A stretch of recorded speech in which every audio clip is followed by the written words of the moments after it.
Hi there, you're listening to Cynical, where we pick a weekly movie genre, review a movie with that specific theme, and then discuss where the genre is going, where it's been, and figure out what significance it ultimately plays in cinema's history.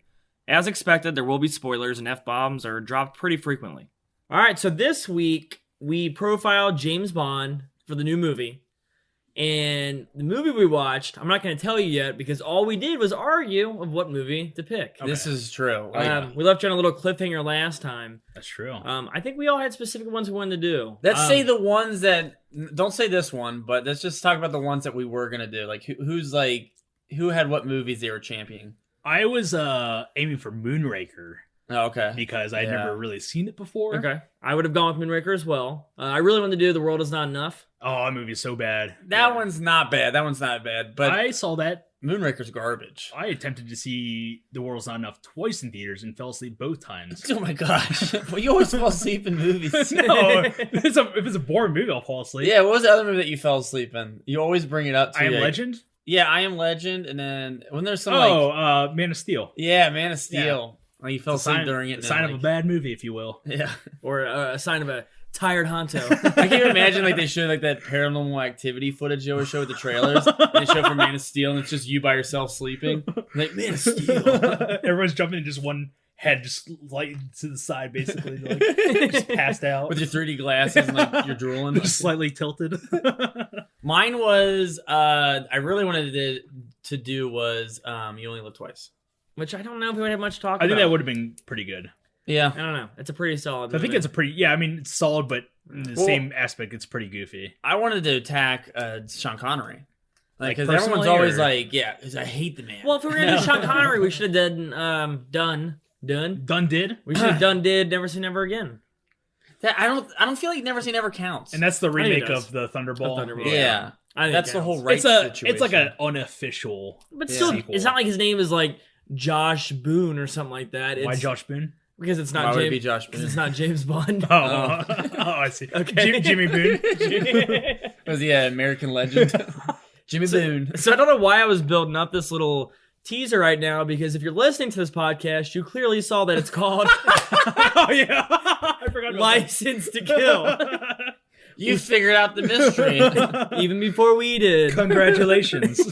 No, we did the Timothy Dalton vehicle License to Kill. It's his first one, isn't it? Second one. Is that the second one? This is the last one before the hiatus before GoldenEye. Okay. Yeah. Daylight, Living Daylights. So Living the first Daylights one. and License to Kill. Yeah. So This is like a 7-year gap from License to Kill to GoldenEye. Because I think License to Kill is 89. Yeah. And then GoldenEye is 95 when it comes out. Yeah. So it's about like a 6 years. Yeah. And it's, it was the summer of 89. He had Indiana Jones. Summer of 89. Yeah, you know the song. I saw License to Kill. And Indiana Jones Last Crusade. And Honto passed out in the theater. Batman? Batman came out that year too. That's true. Yeah. 89 was a good year. It was a good And year. Married to the Mob. Cool. No, Married to the Mob didn't come out that year. No, that's stupid. It's such a random movie to... You would know what year it is. I never screw You up my know what Denny's. year it is. I know when we show a fight for movies. All right, well, let's go ahead and dive right in. We're going to do the format. Weird. What? Nothing. Go ahead. We're going to do the format a little differently just because there's so much to talk about. There's so much to talk about in this movie where nothing happens. Yeah. But there's so many scenes. I don't want to describe every single Like a scene. movie. Yeah. What? So, of course, the movie starts off with your classic MGM lion roar. Oh, well. Why is that? What? No, You're going man, like- you're like you're going everything. No, Very that's specific. iconic. That's very iconic for James Bond. When I put on a James Bond movie and I hear the lion roar, and then it goes, I know it's a James Bond movie. I know it's I either know- that or at least 200 other movies. That MGM produced. Yeah. So no, then it goes back into your classic John Boone. John Boone stance. John Boone. He's cutting down forests. He cut down an entire Wyoming forest. No, James Bond walks on the screen. Yeah, what do you guys shoots. think of the gun barrel? Is a little bit different, I feel like. I don't As know, far it as didn't like the stand sound out goes. Oh, like, really? you know how they usually do like the iconic like theme song and it's him Yeah. walking across? I feel like they don't even do that at all. Well, see, I wouldn't know. I didn't watch the movie Oh. ever. Oh. So I'm just kind of winging this guy. Oh, okay. I actually read the novelization. Oh, is that what we're supposed to do? Oh, man. Yeah, guys, you're not on the right Because page. this is not an Ian Fleming book. It is not? It's not an Ian Fleming book. Half of this story is from the Live and Let Die book, Oh, okay. which is the best Bond book in my opinion. Why are you talking like that? and the other half is from a short story from I think it's Octopussy Okay. that has a short I story. see. Yeah. Okay. Well, we start off, we got Bond, Felix Leiter, Yep. and Sharky. They're all in this car driving down to Felix's wedding, and then all of a sudden the DEA is like, "Hey, man, Yo, bro. we need your help." Oh no, it's crap. It's the FBI agent from Die Hard, which is ironic because both of them are in it. Robert Oh, Davi. yeah. Good call. Both. What are their names? It's Johnson and Johnson. Isn't Yeah, it? Johnson and Johnson. They're Yeah. both in this movie. I was in That's high school, or I was in junior high, dickhead. right. It's like fucking Vietnam. So we find out that Or we're searching. Saigon. Shit. What'd you say? Sorry, I screwed up the line. we both just butchered the hell out I'm of gonna that line. I'm gonna be looking for it so much now when I mess up lines. So yeah, we find out that Sanchez is the guy they're after, and like, we got Sanchez. Let's go get him. Cut to Sanchez, guy from the Goonies. Yep. Robert Davy. Yep. Robert Davy. Also, a little guy from Raw Deal. Oh Is he yeah. Raw Deal? He gets Yep. blasted away in that cemetery. Yeah. Oh yeah, that's right. Yeah. Don't say yeah like I remembered Raw Deal. Like it's in the back of my head 24/7. Jeez. It was Raw Deal. Oh man. I'd probably say the Oh, most boring this is- movie we watch on this podcast. this is Even worse. This is uncomfortable. Even worse than Jupiter Ascending. Really? Oh yeah. Jupiter Ascending was bad. Save it for the year in review. I'll because I never- could totally go off on a whole. I'll never It's listen on, to that it's on my podcast list. again. It's on my list. We'll talk about it. Okay, so my first couple notes with this movie, though, I didn't really think this is my top 5 favorite James Bond movies. I Yeah. will say how much I love this movie, and I think it holds up really I think it's well. pretty solid, yeah. I didn't realize how timely this movie is because it's 1980s. Mhm. It's like the Florida Keys, Yeah. very Miami Vice Yeah. esque. You know well, what it's I all, mean? the whole plot is basically drug deal. Yeah, it's- drug dealers, basically. It's very timely, and like even the movie with the violence is kind of It's pretty hardcore for a Bond movie. Yeah. Well, the violence starts in right away. We get Sanchez finds his girlfriend sleeping with some guy. yeah. And he has his Benicio del Toro and his buddies. Oh, dude, Benicio del Toro's little, like, switchblade Oh sleeve. yeah, I read that's It's awesome. pretty fucking It badass. is pretty cool. He's really cool in this movie, and Yeah. like he seems very threatening as a henchman. Yeah. He does. And what he does is he pulls the girlfriend's like, one night stand, whatever, off the bed, and they're like holding the guy. And then Sanchez goes up to the girl and goes, "What did he promise you? Did he promise you his heart?" And he like has a switchblade and he's like, Give her his heart. give her his heart. And Yeah. you're just like, oh, that's pretty dark. Yeah, that's pretty dark. And then he goes in the next room and you hear him screaming. Yeah. He's Yeah, cutting no, out the dude's heart. He starts whipping the girl. Is this an iguana tail? Like he's Uh-huh. whipping her with? I don't. I think it was just like a whip. I thought it was an I iguana thought it was one of tail. those bookmarks back in the day, like the feathery bookmarks for, Oh, okay. yeah. for books. No, Yeah. it looks Yeah. like an I iguana thought it was tail I at thought it was times. one of those That's what it slap was. wrists that you do. The That's slap probably bracelet. what it was. No, what I was gonna say about the violence in this movie, though, and I think the reason why this movie is so violent is because look at your action movies that are coming out during this time. You got Lethal Weapon, Die Hard, like everything Stallone and Schwarzenegger are doing. And not only that, so they're kind of mimicking what these movies are doing. Kind of like 80s action tropes or Yeah, whatever, they're action violent. violence, basically. They're real violent, but not even that. But who does the score is not John Barry, who does traditional Oh. James Bond movies. Who is it? It's Michael Kamen, Okay. who does the soundtracks for Lethal Weapon, Oh. Die Hard. I was gonna say the soundtrack Robin doesn't Hood. really stand out in this. Yeah, it doesn't. There's no like, because what they usually do in the Bond movies, they have like your titular score, if you will, Yes. and they usually incorporate that in like a string variation. You'll of hear it. like a piano version. yeah, just like a Yeah. softer or like more, a drum solo yeah. version. But they never incorporate like the theme song throughout the. They really don't. the- A That's couple weird. times they did it. Not as much as they usually do. If No. you pick up any Bond soundtrack, Oh yeah. you got main theme and it's 15 different variations. Yeah, of for that like your theme. action sequence or romantic situation or Yeah. blah blah blah. Pretty you much. know, Yeah, I also read though that they wanted to go with a darker theme with this movie. obviously. Yeah, Yeah. like Broccoli wanted to go do a Yeah. darker theme. With Yeah. it. But I think it really holds up. I think it matured very well. Yeah. It's Now as, looking back on it's it. as violent as I remember when I saw it as a kid. Not as violent as I remember. Really? Yeah, I was Yeah. I was like, oh man, here we go. I was like, Sleepaway Camp 2. But it wasn't, man. It was License to Kill. It wasn't gross out It action wasn't gross violence. out. No. Yeah, I mean, but it's brutal when he's like in the beginning though. He's whipping her, and then the Yeah. guy's getting his heart cut out, yeah. and he's like literally getting his heart cut out. It's not like one of Yeah. those things where like he's just stabbing him or anything like Yeah. that. No, he's cutting his heart out. It's gross. So on Yeah, it's Ew, gross. blood. Ew, icky. Ew. So icky, gross. Sanchez ends up getting away. They're gonna take him down. Bond and the Coast Guard. And what ends up happening is they have a little bit of a shootout, and Sanchez jumps into a plane, Yeah. Yeah. takes off From the Jeep. from Just dives right into the plane. Probably could have. He takes off, then Bond and everybody else gets in a Coast Guard helicopter. and they go right above the plane, and they set like one of those like those grappling hooks for like search and rescue it's things. basically just like a crane or whatever, like a winch, I guess. Pretty Okay, much. with this, let me ask you about this gag because Well, let me explain it first. Because what Okay. happens is they lower Bond on the search and rescue chain or whatever you want to call it, and then they tie it around the tail end of Sanchez's plane. They're basically pulling a Dark Knight Rises, if you will. Pretty much, yeah, that's exactly what it is. And all they do is just rise up a little bit, and it makes Sanchez's plane, I guess unflyable. apparently it doesn't fuck up the helicopter, like Powerful enough. Yeah. Let me ask you though, is this plausible? I don't know. They did in Dark Knight Rises. And that movie's pretty believable. In the beginning, when Bane takes that scientist. Oh yeah, but they do it with another plane though, don't they? Yeah, that's true. But that's what I'm saying. Like It's like a helicopter versus a plane. yeah, it's like a rescue helicopter Yeah. versus Mhm. an entire I don't know. airplane. I didn't do the science behind it. I don't know. This is Let's the pause only, this podcast and read about helicopters. this is like the only Let's do time in the movie. Let's do some calculations real quick.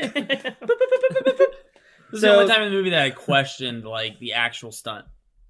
Nah, I don't know. I think it's probably possible because I know the plane wouldn't be able to fly. I know that. Yeah.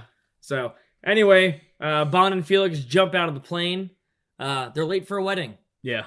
for Felix's wedding, and I promise you, my hand to God, this is how I'm gonna get married. I've always thought this. It is kind of a badass moment. It's so but cool. I just imagine like when they land right in front of the church. You know how like when you see parachuters land on the ground, It's It not was- just a easy they're land. not just dropping straight down. I like imagine the game like in reality, if you will. They Yeah. would have gone dragged like several hundred fuck feet. me! Shit! Well, like me and Chris both went parachuting, and what you do is like you have to stick your legs straight out, Yeah. and you, No. land, you like scrape your ass against the ground. They land completely. yeah, like, they land just straight yeah, down. straight down. Yep, everybody's waiting out front. Like, oh, everybody's, where are they? They come flying in. Nobody comments on how badass the entrance is. Oh, Yep. I wouldn't even care about the wedding anymore. I was like, holy shit! So they walk in to get married. Cue License to Kill credit sequence. By Gladys Knight. Very boring sequence.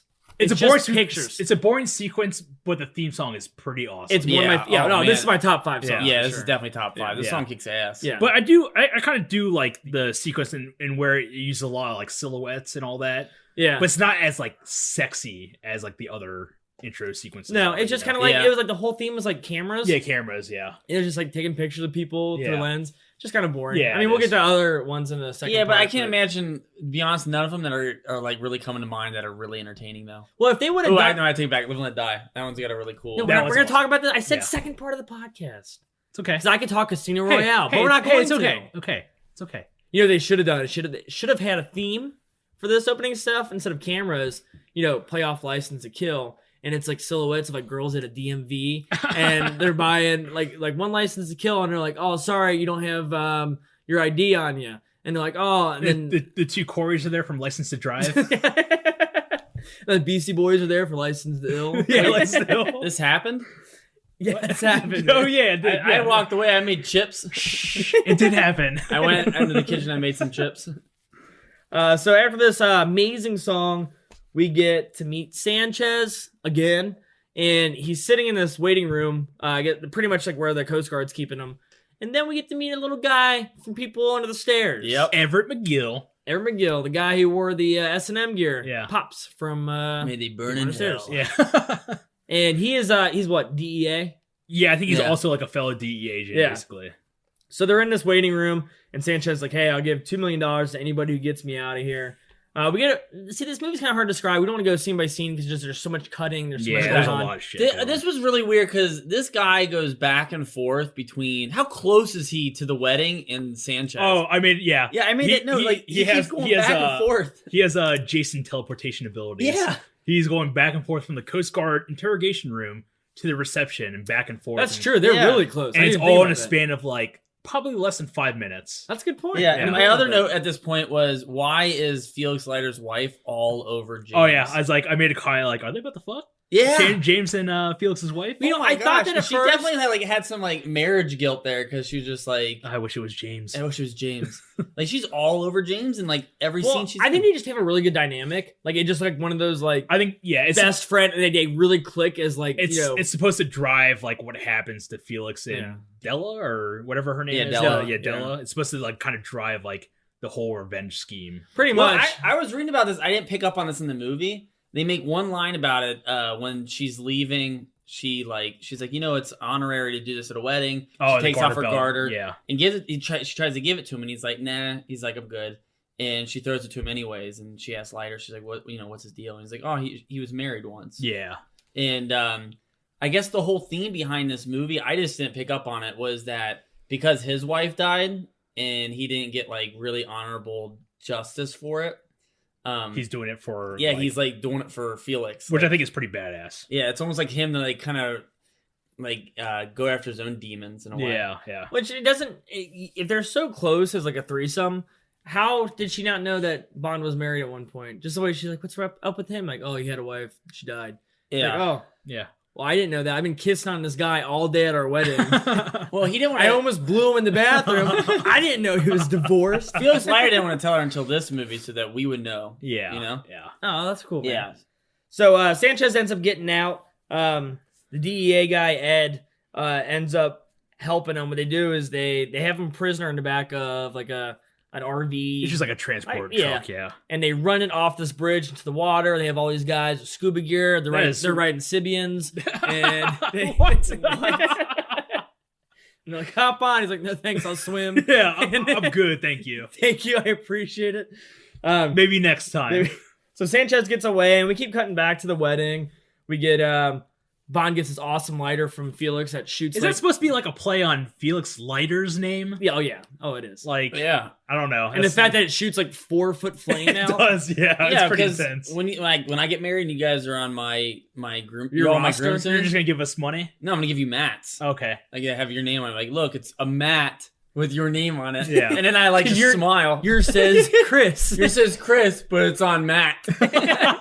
Yours says Honto, but it's on Matt. You put this in front of your front door. Yeah, just like a welcome bet. It's a play on words, guys. Yeah. So then we find out, we come back to the house. We got Felix and Nella, they're getting into it and everything.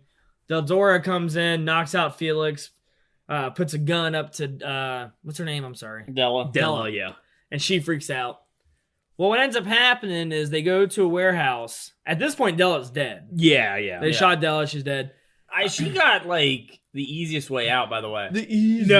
Well, it's kind of guy just got his heart cut out. It's kind of hinted that they rape her. Really? Yeah. They kind of hint at it. Oh, really? Yeah. You know what? Now you said that. Okay, why? Because of Del Toro's line about we gave her a nice honeymoon. Yeah, basically like, don't worry, we gave her a nice honeymoon. Why can't you just talk like a normal person? I'm a person. This is how I talk. Ooh, spooky. Spooky Del Toro. Spooky Del Toro. That's Guillermo. Where's my wife? Don't worry. We gave her a nice honeymoon. So what they do is they take Felix and they hang him by his hands on one side of this rope, and then the rope goes up to the ceiling, and on the other side of the rope is it's like a saw type trap, basically. Pretty much. It's like this huge piece of meat that the shark's gonna eat, and as the shark eats the meat, Felix is gonna lower into the... Okay, so Felix getting eaten by the shark is from the Live and Let Die book, and that's actually one of the main motivations for the Live and Let Die story. Okay. And it goes all the way up to the part where Bond has to sneak in to that same facility that Felix gets eaten at. Yeah. It's kind of weird. Live and Let Die, the book, is split up into 3 different movies. Like 3 missions or whatever? Yeah, like the Live and Let Die movie is being the main one.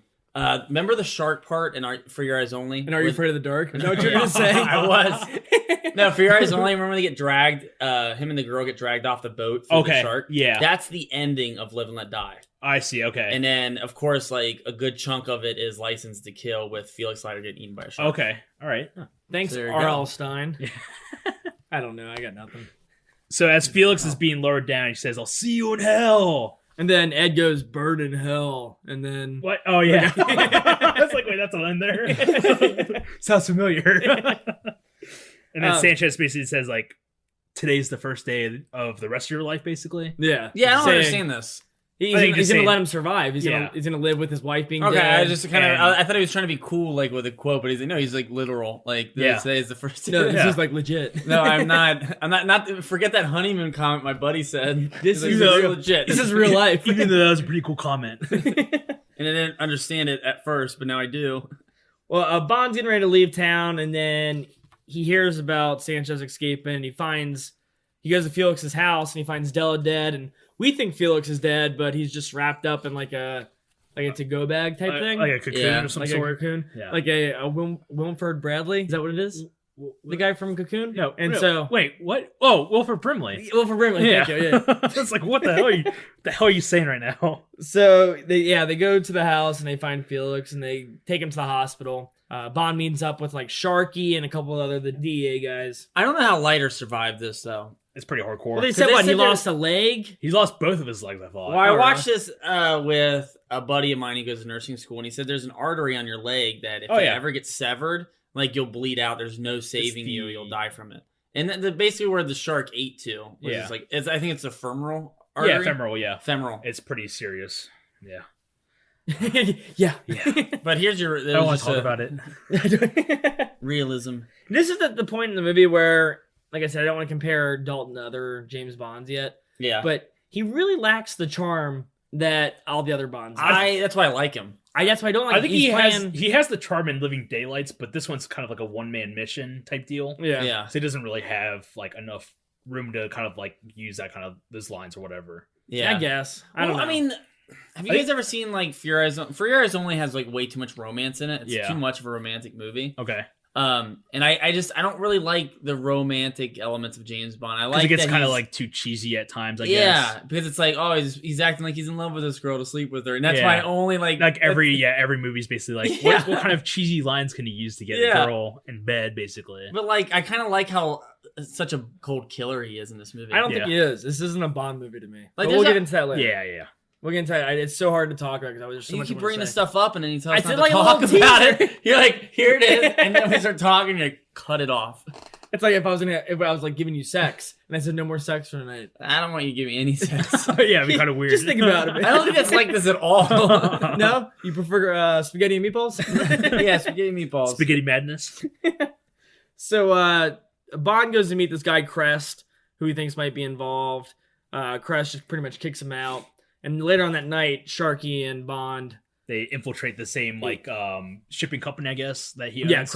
His company, and they go in, and we get this like little bit of a shootout. Yeah. Well, I don't understand. He opens that container. Are those shrimp inside there? Maggots. Oh, they're maggots. Yeah. Okay, but it looks like pasta. Yeah, it was like breathing like very heavily, like up and down, and then like vibrating. Yeah, almost. But it turns out they're hiding. That's like where they store the cocaine. In these containers, basically. Right. Yeah. But he knocks out that guard that catches Bond. Yeah. And he throws him in that container and he says, Bon appetit. Does he leave him to die, basically? I don't know. Eaten by these maggots? Well, do you think anyone would find him? Probably not. Probably not. No one's going to look in the magnet. Because they have to take the coke out and transfer it. Hey, maybe like the next couple scenes. Hey, maybe it's not. Maybe the delivery's not for another week. Yeah. He could be screwed. That's true. That's disgusting. I think somebody would hear him. Maybe. I don't know. It looked like an airtight container. Man. Let's talk about this container more. I'm looking at the logistics of this. I did some science behind it. We're breaking down the James Bond movies. So we get this little shootout. Ed shows up, the DEA guy, who apparently was the one who, well, obviously we know he helped Sanchez escape. Yeah. But well, he holds Bond like hostages at one point. Yeah, that's right. And then Sharky accidentally opens the door below him, which kind of knocks him off balance into that shark tank or whatever. Yeah. And then that's when he's basically like, I think Ed tries to bribe him with the $2 million. He's like hanging the rope over the shark. And he bribes him. He's like, "Hey, I got $2 million. I'll split it with you, old buddy." Yeah, he's like, "You keep it, old buddy." Old buddy.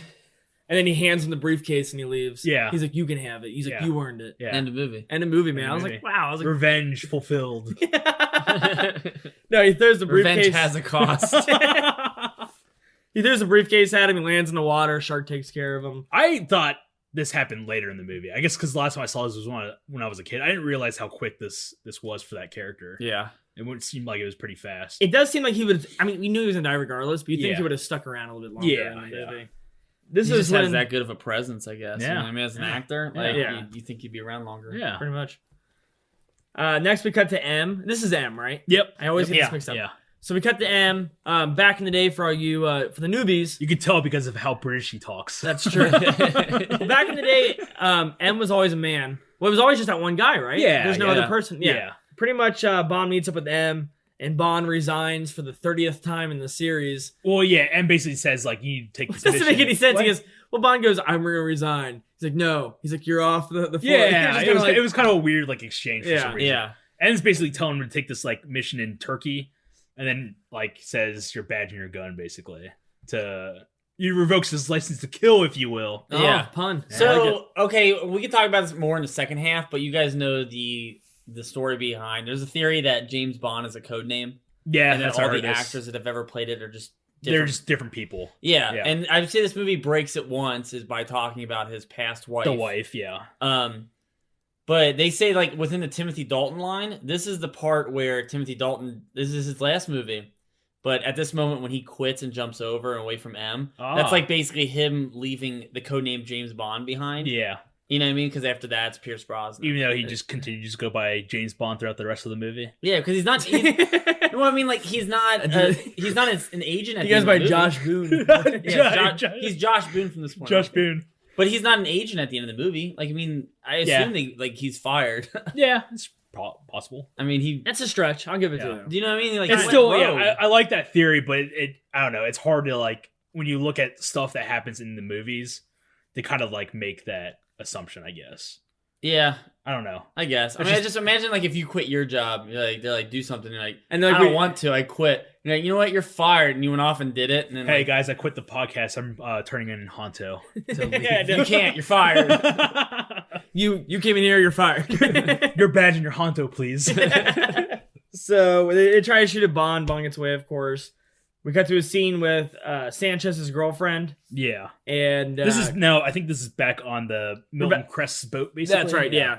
And Crest is like flirting with this girl, and he knows what happened. I thought this was his girlfriend. I got so confused at, like, what the girl's relationship was to everybody. Yeah. But I don't know if She's like a floater, man. Yeah, I guess so. She's a groupie. But she's She just goes on traveling gigs with them. So yeah, we got Crest, creeping on Sanchez's girl. Obviously, he forgot what happened to the last guy that did. And then they sit there and they go, "Oh, there's something under the boat." And they look, and it's Bond, and he's dressed as a goldfish. And he's just a school of goldfish. No, he's dressed up like I think they said like a McRae. Oh yeah. And he's just kind of floating on the That was bottom. like pretty smart, I thought. Yeah. Like, man, I would have never pictured. Like, I was like, I would have probably done a fucking octopus. My stupid ass. just walking around. It's a guy with. He's in an octopus costume. Just land the boat on him. They just crush you like, ah! So Bond ends up sneaking up onto the boat, and he gets into Sanchez's girlfriend's cabin. I'm just going to refer to her as the girlfriend. I can't remember her name. I think it's, I can't remember. Never mind. Okay. Lupe? Fiasco? Yeah. Lupe Fiasco. Yeah, there you go. So he gets to the girlfriend's cabin, and she's kind of, just making sure. I don't know. Dialogue here is very boring. Nothing's really going on. Yeah, the only thing that is the big reveal is that Sharky was captured. Yeah, and killed, we do see that basically. Sharky's killed, and Bond's not having any of it. So That's another friend, another friend that was killed. Yeah. He pulls a Jason takes him in a hat, and he starts shooting people with harpoon guns. He shoots that one guy. I know, but it's very Jason Voorhees of him. He says, I wish Jason would have said compliments to Sharky before shooting somebody. Well, the thing is, like, with Sharky dying was that it creates a cover for Bond being on the boat. That's true, yeah. Because they're looking they- for somebody on the boat. They basically think Sharky is the guy. Yeah. And then- okay. So he blows his cover immediately by taking revenge. Yeah. I was gonna say, even though everyone's chasing after him, and basically know who Bond is now. He could have just snuck onto that airplane. I guess that's why the rest of the movie is kind of confusing when he infiltrates Sanchez's like gang operation. Nobody recognizes Yeah, him. it's just like you've seen him so many times, including Oh, where he ties the rope onto the airplane. I know. But Yeah. he knows who Felix is, but he doesn't know who Bond is. Oh, let's be honest. He says it right, like, straight out, too, that he's a British agent. He's an ex-British agent. Yeah, I would never, ever, like... trust a British man. Or an ex-cop, or an ex-British agent, and be like, oh, you were ex? That sounds about right. Yeah. We looked you up. Matt's not lying, because Matt has had so many run-ins with Yeah. ex-CIA agents. Yeah. And he's like, no, get away. And he's like, I don't trust you. Yeah, like, when I'm dealing, like, stuff, I'm like when Use DVDs. when I'm dealing used DVDs or used books Yeah. with the covers ripped off. Yeah, exactly. So we have this whole, like, underwater scene. It's not very epic. It's kind of boring. I was gonna ask what you guys thought of the whole action sequence. It's kind of boring. It was boring in Thunderball. Yeah, I was gonna say it reminded me a lot like Thunderball. You can only do so much underwater. Well, I like it when they cut the cords. Those are cool when they do that. Yeah. I have my note right here though. They do this a couple times in this movie where people are underwater and they put goggles on. Yeah. How does that work? How do you put goggles on? There's a rubber band on like on the back. Okay. And you just put over your head and you're just kind of that's not what I meant. No, I'm saying like when they put goggles on, there's water still there. So what is the point of the goggles? Like that doesn't. Do you know what I'm talking about? They're underwater and they put like it's like putting a basic. I don't know how to describe this anymore. Well, no. When they take the goggles off, they can't see underwater. No, right? They're underwater. No, I mean that's true. They're underwater. At one point, James Bond kills somebody here. And he takes their goggles and he puts the goggles on underwater. It's impossible. Yeah, but they do the same exact thing earlier on in the movie when Sanchez escapes. Okay. He's in the back of it and they give him they give him a tank and they give him goggles to put on underwater. Yeah, I don't understand the concept of that. Don't get I didn't that. catch that. They did that doesn't make any sense. There might be like a technique, but every time I've gone snorkeling, it's impossible. Yeah. It just doesn't work. Make any sense. So we get this whole semi entertaining chase scene. Bond shoots a harpoon gun at the plane. Goes water skiing. Yeah. Not jet skiing, water skiing. I was going to say. Yeah. And this is legit, though. He does it with there's a guy who can do that with his feet. Like, this isn't like... Yeah. Yeah, he was a stunt double for it. So okay. He actually did it with... I believed it was possible. I didn't see it as a stretch. Yeah. I'll tell you what, though. Timothy Dalton, you got to give it to him because he's, like, definitely stunt Bond. Yeah. Out of any of the Bond movies, he's the one who does, like, the most Does stunts. he? Was he doing a lot of stunts in this one? This one was maybe. Maybe. I didn't notice. Like not personally. I'm talking about like they put James Bond into more in stunts. situations where it's like okay, like for instance, like Living Daylights when they're on the back of that airplane at the end of the movie. That scene is fucking badass. It's awesome. Yeah, and it's like, but he does more of the stuff like Sean Connery just walked around and smacked girls on the ass. That's all he did. Yeah, and then tried to act Japanese, which wasn't working. So glad we didn't do the movie. So Bond gets onto the plane, throws the guys out, and realizes he has this big plane of money that was Sanchez's. Now, was he cutting the cocaine in that camera or whatever? Yep. Yeah. Okay, I wasn't sure what was going on there. Yeah, he's just stabbing the shit out of it. Yeah. He's like, it's ruined. Yeah. So Bond gets away. He's got all the money in the world now. Play money. Play He money. does. He has a lot of money. He goes back to Felix's place, and in the beginning of the movie, Felix hit a CD in the back of one of his picture frames. Yeah. Bond goes to gets it and puts it in, and what's he find it as? It happens to be a Lou Bega mixtape, and Mambo number or whatever. yeah, just 12 times. Oh shit! And so he listens to it, and he's like, "Man, that's a good song." This movie is so ahead of its time. It's so ahead of its time. Yeah. No, I did like this. It's like it's a list of informants. Yeah. I was like, wow, if anybody else got a hold of this, Yeah. like you just have that like you actually have a list of like spies. Yeah. You know what I mean? Like, do you have to make a list of that, like for somebody to find? Don't you have a list of ex-CIA or ex-CIA Ex-cops people? and CIAs not to trust when they sell coverless books. So Bond ends up meeting up with, I can't think of this girl's name. Pam Bouvier. Pam Bouvier. He meets up with Pam, who we met briefly earlier in the movie. Was she in there earlier? Yeah, just like she was a at the second. wedding. She was at the wedding. Oh, I didn't know that. Huh. And she meets up with Bond. She's like, "Where's Felix?" And he's like, "Sorry, Felix couldn't make it here. He disagreed with something that ate him. Yeah. Did he say that? No, that's I was the note gonna say that's the note that Sanchez left. Tasteless line for Bond to Bunch say." of immature comments that Sanchez makes to his victims. While they're sitting there kind of talking at the bar, they're not really feeling each other at all. I thought Dalton from Roadhouse was about to show up here in this crazy. Oh my god, there's so much to talk about here. So Del Toro shows up. Oh man. They get into a fight, and then this fight goes on, and there's like people. They're dancing. Random people are fighting in this bar. Oh, dude. Okay. One thing, I watched this with a friend of mine, and the first note that I had for him, I was like, man, if there was a huge bar fight that ever broke out like that, like if I was just there, I would totally join in. Oh yeah, why not? Just to say I did it, like just to smash a beer bottle over somebody's head, or hang on the chandelier and or swing hang on across. yeah, That's what it looked like. In the background, it was like 50 mats just fighting each other. just a bunch of mats.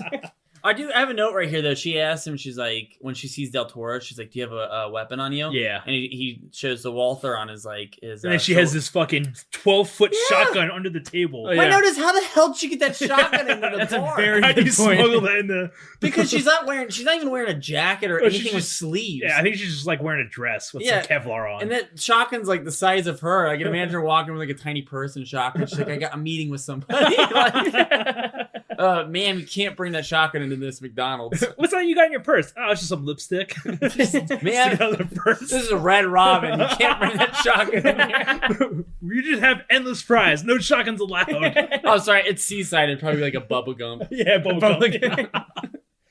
So they end up blowing a hole in the wall with the shotgun. The music dies. I laugh like a little girl when you hear like the. I laughed like a little girl at this too. Because like the music starts, I guess they like it's shoot like, the it's like best part of the movie. Which I didn't get this. The shotgun is what kick-started all of like the essentially fighting. Yeah, because she shot it under the table. Yeah, and so like, she shoots it again, and then everyone's like, "Oh!" And then Benicio pulls out his sleeve knife again. Yeah, that's like badass. Badass. Yeah. Man. Well, no, he ends up because they run away. Pam and Bond. She gets shot as they jump into a boat. Yeah, she's wearing. She gets kind of rocked here too. She does. Yeah. And then she gets rocked even further when Bond makes a move on her. Oh. And it's so stupid because it's so out of the blue. It is. And it's totally, you can tell it's like the producers looked over the script. There's like, there's been no sex scenes at all. Which there's apparently some trivia, and Dalton kind of confirmed it later on. Okay. They didn't include that many sex scenes because, or like, romantic scenes, if you will. Yeah. Because of the whole AIDS that's epidemic smart. back No in the kidding. 80s. Yeah. Really? And so Dalton, he kind of like denied it at first, but like later on, post James Bond, he confirmed it. Basically, that's pretty legit. Really? Yeah. I think that's responsible. It's only like this scene, and then like the very last end credits scene is when they're like kind of like making out and stuff. Yeah. That's pretty much it. That's great. Yeah. There's only like he had sex with what's her name later on. They don't show it. Yeah, they don't show it. They don't show it. I didn't know that because I read a note that they were talking about how that was one of the reviews of saying like, yeah, the sex scenes aren't like, there's no sex in this movie at all. I think that's pretty much why. Yeah. So interesting. Well, what they end up doing is they go to, is it I never say this. Oh, it's Isthmus. Isthmus? Okay. And what they do is they both end up going, and he poses as a millionaire drug dealer and she poses as his secretary. And he deposits all the money that he had in the plane into Sanchez's bank. Yeah. And she shows up. He gives her some money. He's like, dressed like a secretary. Dressed like a secretary. What are you going to say there? I don't know what to say. But she shows up. A secretary? A secretary. She looks great when she shows up. I would say, yeah. Usually when someone gets a haircut, I'm like, okay, you're still the same person with the haircut. She looks really good. So she's a babe. Here's She's a note. definitely She a babe. was married in the 80s to Griffin Dunn. Okay. Don't know who that is. It's the friend from American Werewolf. And Lundgren. Oh, okay. Yeah. Yeah. And now she is currently married to Richard Gere. Oh, okay. Huh. Cool. There you go. Nice. Cool. Thanks. That was Matt's Richard Gere corner. It's Matt's they're taken corner. Matt's Hollywood tabloid corner. Trash corner. Trash corner. Matt's trash can. So then we find this whole thing with Wayne Newton, who's a big singer back in the... this is great. He's an entertainer, right? I say, everyone knows who Wayne Newton is. No, You they need that. don't. Yeah, they do. There's probably like 17 Why, you didn't know who Wayne Newton is? Not until this 17-year-old movie. is Are you listening serious? to a podcast on License to Kill and doesn't know, like... I don't know. And to be like... Whatever. So Wayne Newton was a You big... know, Wayne Newton, he was a main bad guy in a vacation movie. Oh, and he's also the movie. main bad guy in Fort Fairland. He was also a main bad guy in Best of the Best Part 2. There's some 17-year-old kids like, oh, Fort Fairland. Oh, yes, finally! Anyway, we find out Reference I that get. Wayne Newton has this, like, church... It's like a televangelist, basically, to get Okay. money, rake in money through donations and stuff. But they get... But they're doing it's- deals over. 555 Love. Yeah. And what they're pretty much doing is they're getting... They're doing deals. They're doing They're deals saying over this broadcast. Yeah, they're saying this is how much the drug's going to cost. And they're Yeah. like, oh, our Chicago branch just gave us this much. It's basically, they want this much it's a for it. laundering system through, like the televangelist is like a front for the drug. It's really cartel, smart, basically. actually. It's 'cause pretty clever, They don't yeah, have I to was meet gonna up say. now. It's Yeah. like they can... Yeah. And it just goes over everybody's head. I do have to ask you, this movie is really easy to follow, but I did get confused a little bit when they got to Isthmus Yeah. and Bond put all that money into the bank. That's Sanchez's bank, correct? I think so. I I kind don't of know if he lost because I owns got a it. little That's lost where he 'cause- does his stuff. I know that. Okay. That's like I kind of got 'cause, lost like, there too. Yeah, because then the guy was giving a tour to all the Japanese businessmen. Yeah. Yeah. About The Orientals, as they call them. did they call it? Did they, They really? do. And I was No, like, they I was like, don't. what the fuck? but we already made deals with the Orientals. Yeah, that's the little Yeah. skeezy Oh my guy. God. I mean, when he said, I was like, you gotta be fucking kidding me. So Bond plays. Man. I do not agree with that terminology. None of us here do.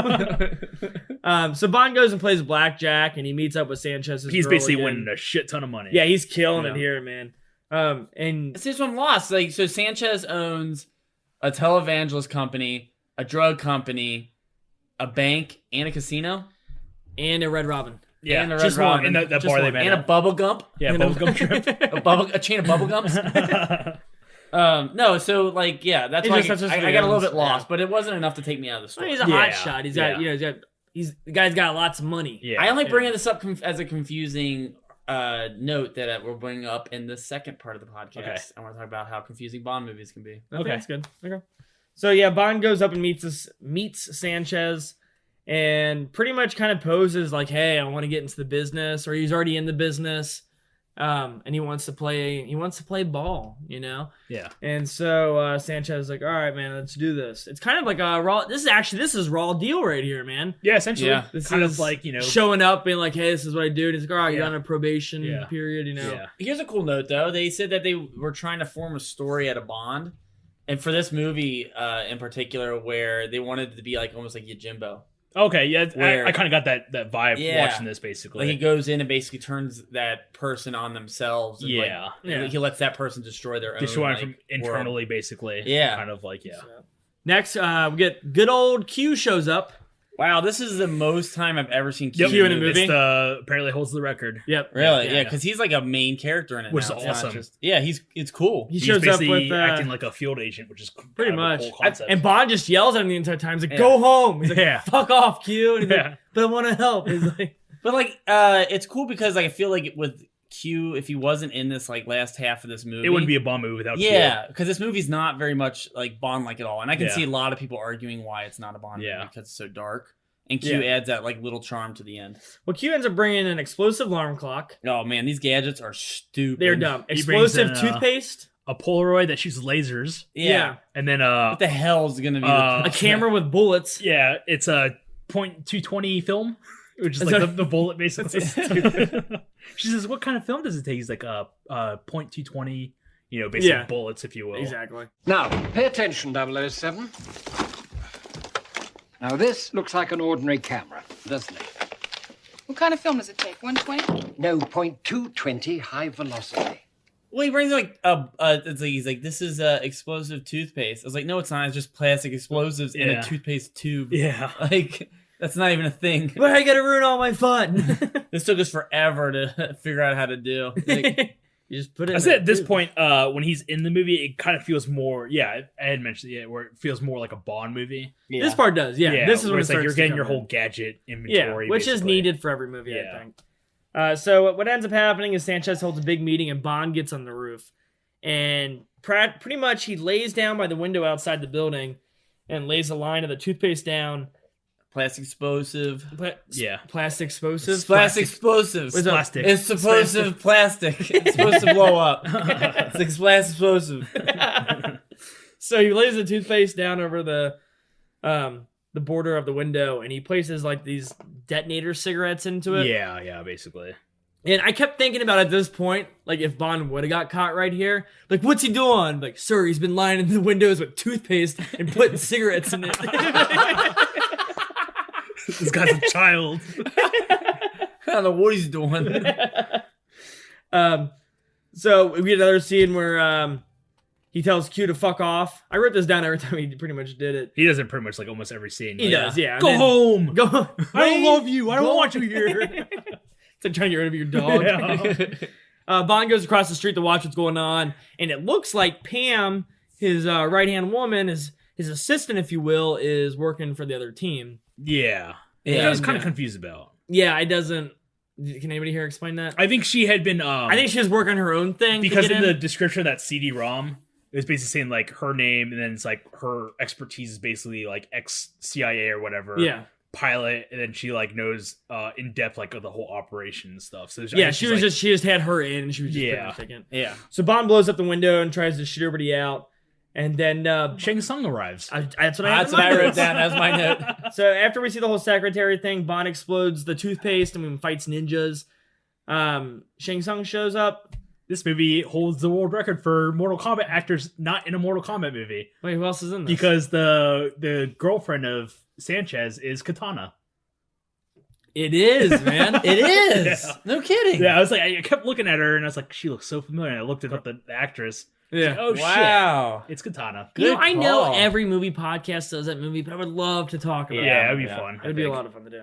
So pretty much what it is this like little, it's like this little army of people are going after Sanchez and they don't want Bond involved. So No, it's Hong Kong police. is that what it is? Yeah. Well, Hong Kong police basically have their own Or Hong Kong Secret Service. Well, yeah, it's like the Hong Kong, CIA or whatever. Yeah, so they're following because I guess they have their own kind of sting operation, if you will. That Yeah, they're they working on. basically. Yeah. Do you remember that part in Point Break?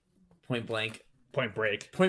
Yeah, Yeah, I was like, wow. Tom Sizemore has his little thing going Yeah, on. when Tom Sizemore shows up, and he's like, and Oh, yeah, they yeah. bust the chili peppers, and he's like, I've been on them forever. He's like, you just fucked it all up. Yeah. Like that's what this is. Like, Oh, okay, cool. I love how you said the Red Hot Chili Peppers is only one guy in Red yeah, Hot the Chili whole Peppers. entire chili peppers is there. So basically what's gonna happen is they tie Bond up and they're gonna like knock him out, get rid of him.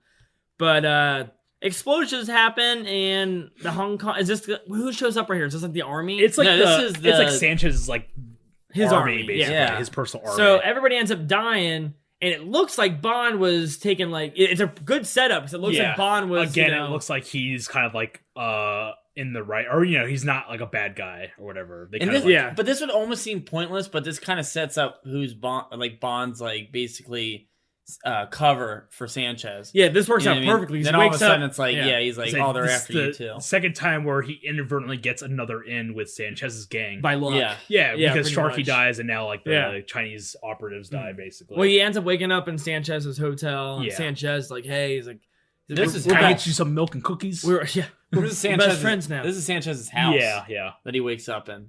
Yeah, it is. Yeah. Yeah, and then he like this is the part where he like reveals himself to be ex British agent. Mhm. Yeah, and Sanchez is like, that's cool, dude. I respect that. I don't have to like it. Yeah. But man, I respect it. Yeah. You know? Yeah.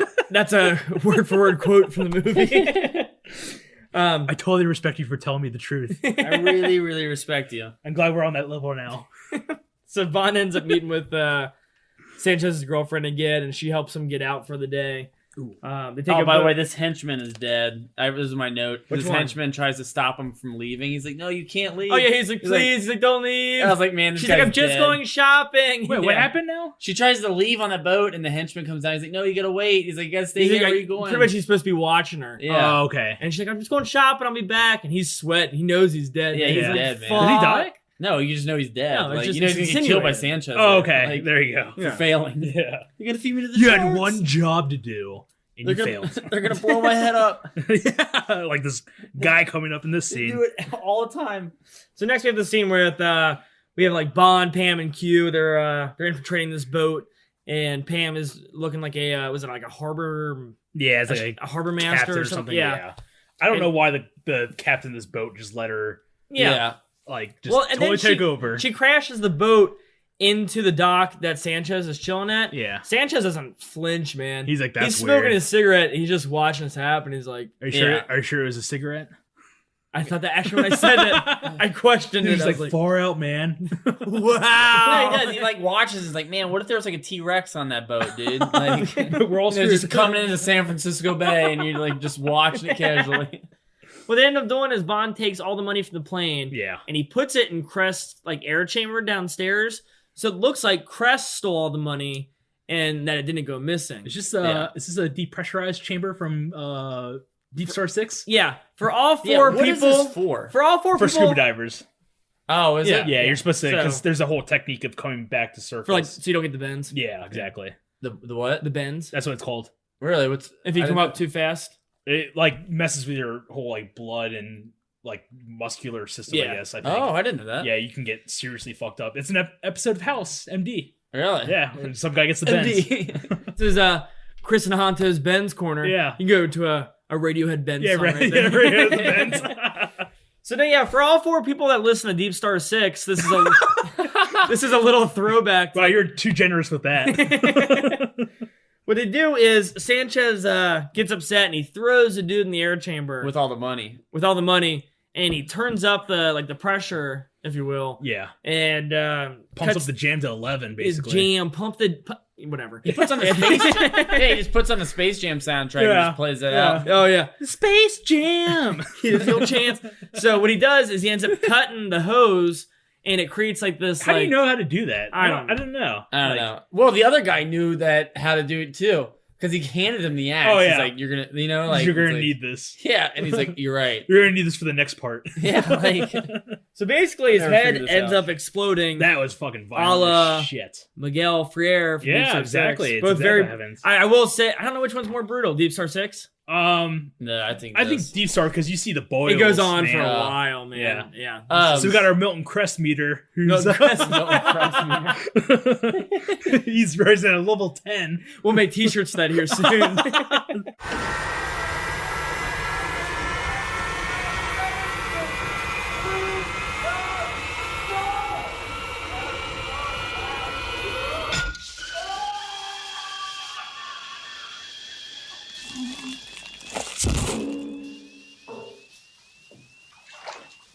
So I tell you what, this is probably the most violent death in any of the James Bond movies. I think so, yeah, for sure. Yeah, because they show it. Oh, It's yeah. like full on. Oh, yeah. They don't flinch like right when his head blows up. No, he blows up. No, it shows it like straight up blood pressing on the window. Yeah. Like insane, Yeah. yeah. So Bond ends up running home really fast back to Sanchez's house and lays under the covers. I gotta tell you something. Well, no, he runs home and he gets under the covers and acts like he's asleep. Oh, that's right, yeah. And it reminded me of like when you were a little kid. Yeah. And your mom would that's what I wrote. Yeah, Did you I really? Yeah, I used to do that too. And you're trying to sleep, like, and you're like, I was totally napping, bro. and you're like all excited. Yeah, and then someone comes in and you're like, what? I'm sleeping the whole time. It's 7:00 at night. Yeah. Yeah, I'm sleepy. 3 o'clock in the afternoon. So Sanchez comes over and he's like, hey, you were right, blah, blah, blah. And he gets Bond's trust again, which is Bond's pretty smart in this one. He's got a lot of clever device. I feel like it's all luck every time. You think? I think so. I see a majority of it being luck, Yeah. but him actually, I don't know, maybe Like it is playing all the luck. evidence or whatever. Yeah, actually, I'll give it to you. It's all luck. So Bond ends up sleeping with Sanchez's girlfriend, which is pretty much a random thing. It didn't need to happen. Yeah, because she's not really like the Bond girl. No, Like, not it's at all. Yeah. Yeah, but you can tell something's going on with this girl though, because she's got some issues, man. Yeah, because like the next scene, she Because talks about how she's in it's love like- with James Bond. She's like, Oh, yeah. nothing happens to James because I love him. Yeah. It's kind of like, it's like what? Even the girl, like Pam, makes fun of her. Like, I love James. You Yeah. know, basically, like, what the hell's and then up Pam with like this girl? crosses her arms and balls her eyes. Yeah. And then at the end of the movie, she goes off with the El Presidente. Yeah, and she's all like- right with it. She loves him Yeah, too. yeah. And James it's just passes her on to that dude. Yeah, so she's like sleepfrogging. Yeah, she's a groupie, man. She's a groupie. Next, we get this whole tour of the drug facility Yeah. that Sanchez is given to. So this is at the main headquarters of Wayne Newton, basically. pretty much, yeah. It's the like meditation institute or something. Yeah, and we get two different stories going on. We got Pam, who manipulates. which is non-existent. It's I Yeah, cannot what's the I point cannot of that? talk about the scene, and it really wouldn't change the movie. Wayne Yeah. Newton is like he only I feel like needed to be in the televangelist commercial. and it would be They, fine. yeah, they didn't need to have him as his like almost like comedic relief, if you will. Yeah. yeah. because he always says bless your heart, Which I here. think it's kind of funny. Yeah. I do kind of think it's when funny. she like holds him hostage, she says bless your heart, and then later on when she takes the money from him as Yeah. she's driving away, yeah. he says bless your heart. I just That's don't it. understand. I think it's kinda her- funny. I don't Yeah. get what her game plan was. Like, what Just was a she? way in, I Yeah, what think. was she supposed to be? I think doing, she was though? just trying to get in because then she put on that robe to That's make it all- look like yeah, she yeah. belonged. She was just gonna get that Yeah. robe that Yeah, doesn't that- play she just any wanted huge that part. robe. Yeah. yeah. Okay, but they talk about at this point too how the coke is dissolved into gasoline. Gasoline, that's right. and yeah. they use a form of chemistry to bring it back down to a solid form. Okay, I was a little confused by this because I was like, oh, okay, it's clever, but won't all the coke taste like? gasoline. Yeah, I was like, I don't it think just that smells matters. like gasoline. No, Like, there's a whole process, man. Yeah. I don't know, it was just It's called chemistry. man. yeah, I know. I don't understand it. I didn't take chemistry. All right. I want to take chemistry. Yeah. You know, That's cool, man. Not to learn this, but to understand chemistry. Are you sure? That's where you come in. That's where you guys come in. So what? Del Toro recognizes Bond, puts a gun up to him, and then Bond sets the whole lab on fire, pretty much. Yeah. Blowing his cover. Everything's made with gasoline in this lab, so everything's blowing. If you didn't hear Matt 15 seconds ago. So what they do is they put Bond in this like conveyor belt, and it goes down to this grinder that pretty much like grinds like bricks of coke, I guess. Yeah, I don't it's just know. a grinder. Okay, my note though for this was how high are they probably at the end of the sequence? Oh, they have to be because they there's had those clouds masks. and That's clouds. actually a very They good didn't have point. they didn't have their Just masks floating on. around. That's a And very like good at one point. point, Bond's hanging right over this grinder. That's why and he's just covered in like. I kind of felt like Benicio del Toro was kind of high the way his reaction was, like looking at. That's Yeah. true. Like he was kind of like, I'm going to finish the job, but he was like kind of excited, slow about it. kind like of slow and weird. excited about it. Yeah. Well, yeah, because what he does is he puts Bond lowers him down There's into a the grinder, and major- Bond's just kind of hanging there. Yeah, And then Pam runs in. major goof up by Benicio, man. He Oh, yeah. should've Because he's fucking- high off his ass right He, here. Yeah. he looks high right here because he looks up and he sees Pam. Yeah. He's like, ah! Yeah. He's like, you're dead. I think that's the line. I hope I'm wrong. I think it is. And Bond ends up grabbing Del Toro and throwing him in. and we I get this- really wish this was an epic fight between Benicio and Bond.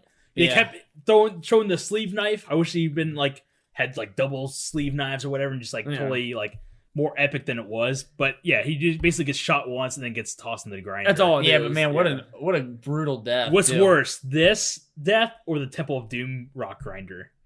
Oh, Temple of Doom. I think just Rock Grinder in general. Either one. Or Raw Deal grinder. What's Raw Deal Grinder? Remember when he's playing Satisfaction, he's driving around, that guy Oh yeah, he keeps the shooting guy falls everybody in and the- he keeps falling in the guy grinder. falls in the grinder.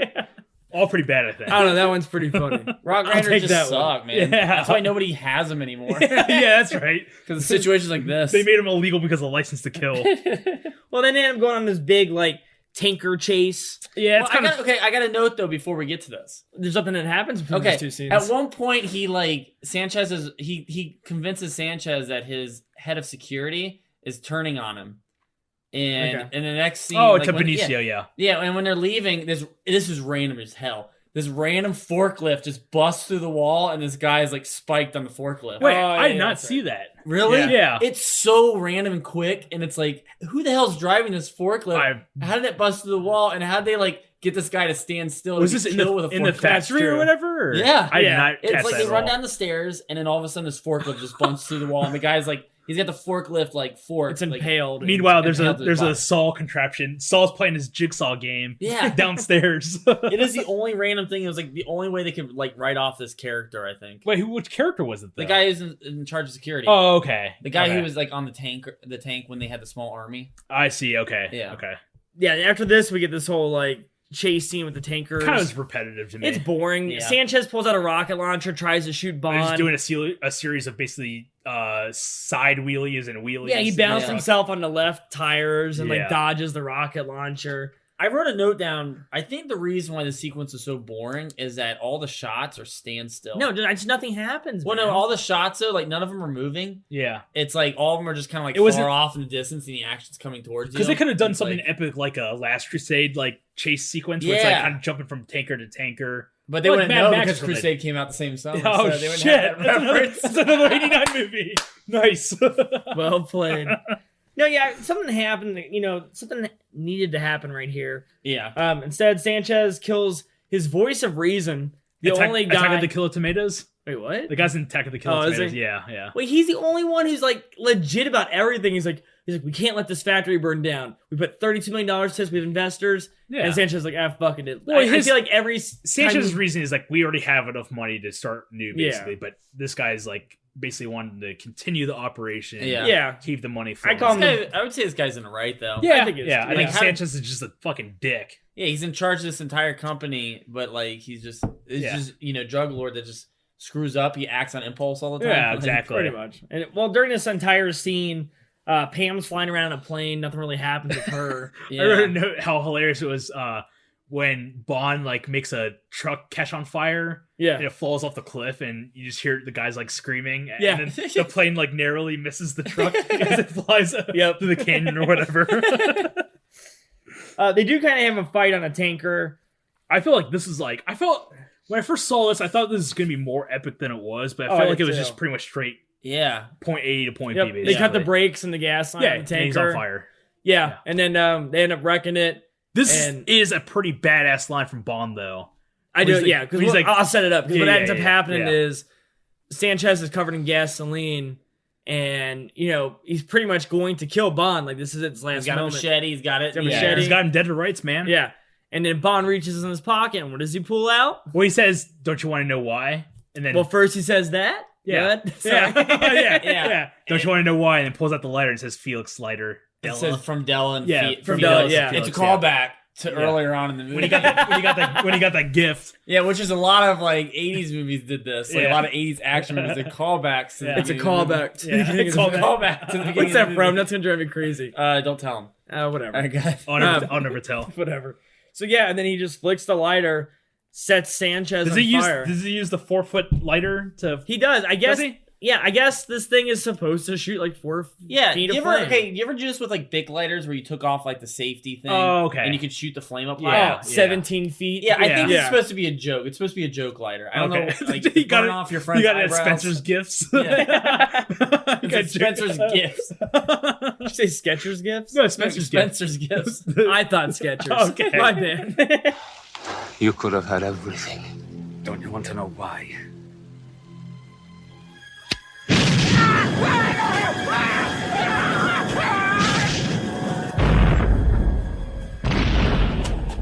So yeah, Sanchez is he's gone, and we get a phone call with Felix, and Felix is like, "All Man, right." he's like, happy. "I'll be out of here in no time." Yeah. It's like, set up that Tinder profile because I think I'm ready to get back out there.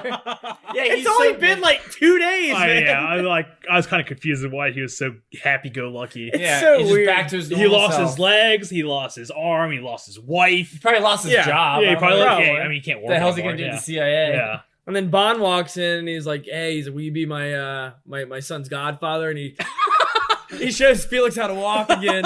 And that's the end. Well, I'll meet you halfway, Felix. I'm in trouble.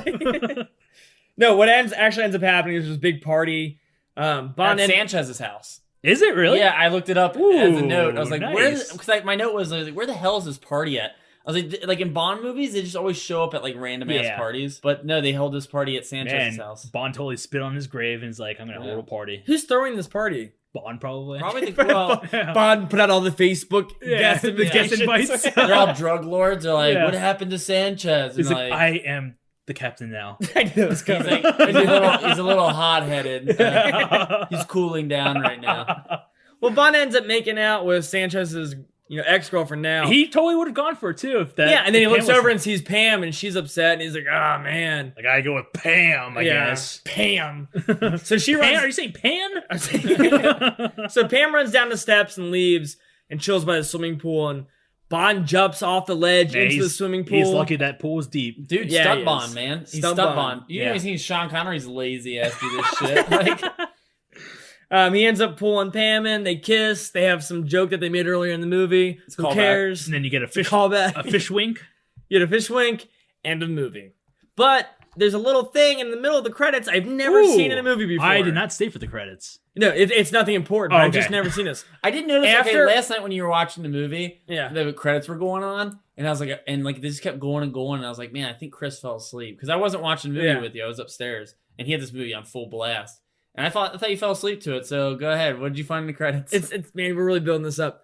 Right after they list all the actors, there's a big Surgeon General's warning for cigarettes. Oh yeah. really? Yeah, it's like this whole list of like. I made a comment that Bond was smoking a lot of cigarettes in this movie. Yeah, they do have a good amount of cigarettes Yeah, in this. No Yeah, kidding. but yeah, I just thought it was Yeah. weird. I just never Huh, seen it in the movie before. Interesting. But then that's the official end. Let's go ahead around the room and do our one sentence summary. I think it's a pretty solid Bond movie. Awesome Bond movie, and it stands the test of time. Okay, Good revenge movie, I guess. I have only one this week. Oh god. And actually, it's a fun fact. Okay. The fun fact about this movie is it's not fun. I I did not like this movie. Okay. I fair. Really? Yeah, That's I did fair. not like it. That's fair. When I was young, when I was getting ready to watch this movie, I was like, "Fuck, this movie's awesome." I remember it's great.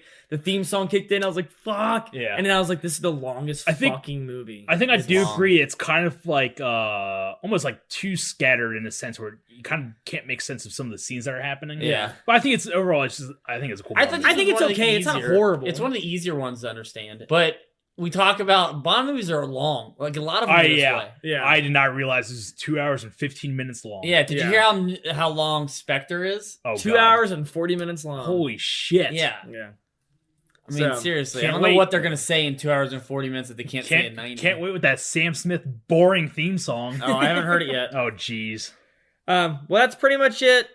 Oh man, we have so much to talk about. This next part is going to be Yeah. a long one. Join us in the next part of the podcast where we discuss for 3 hours all the James Bond movies. Oh, 100 million Bond movies. I'll see you in the second part.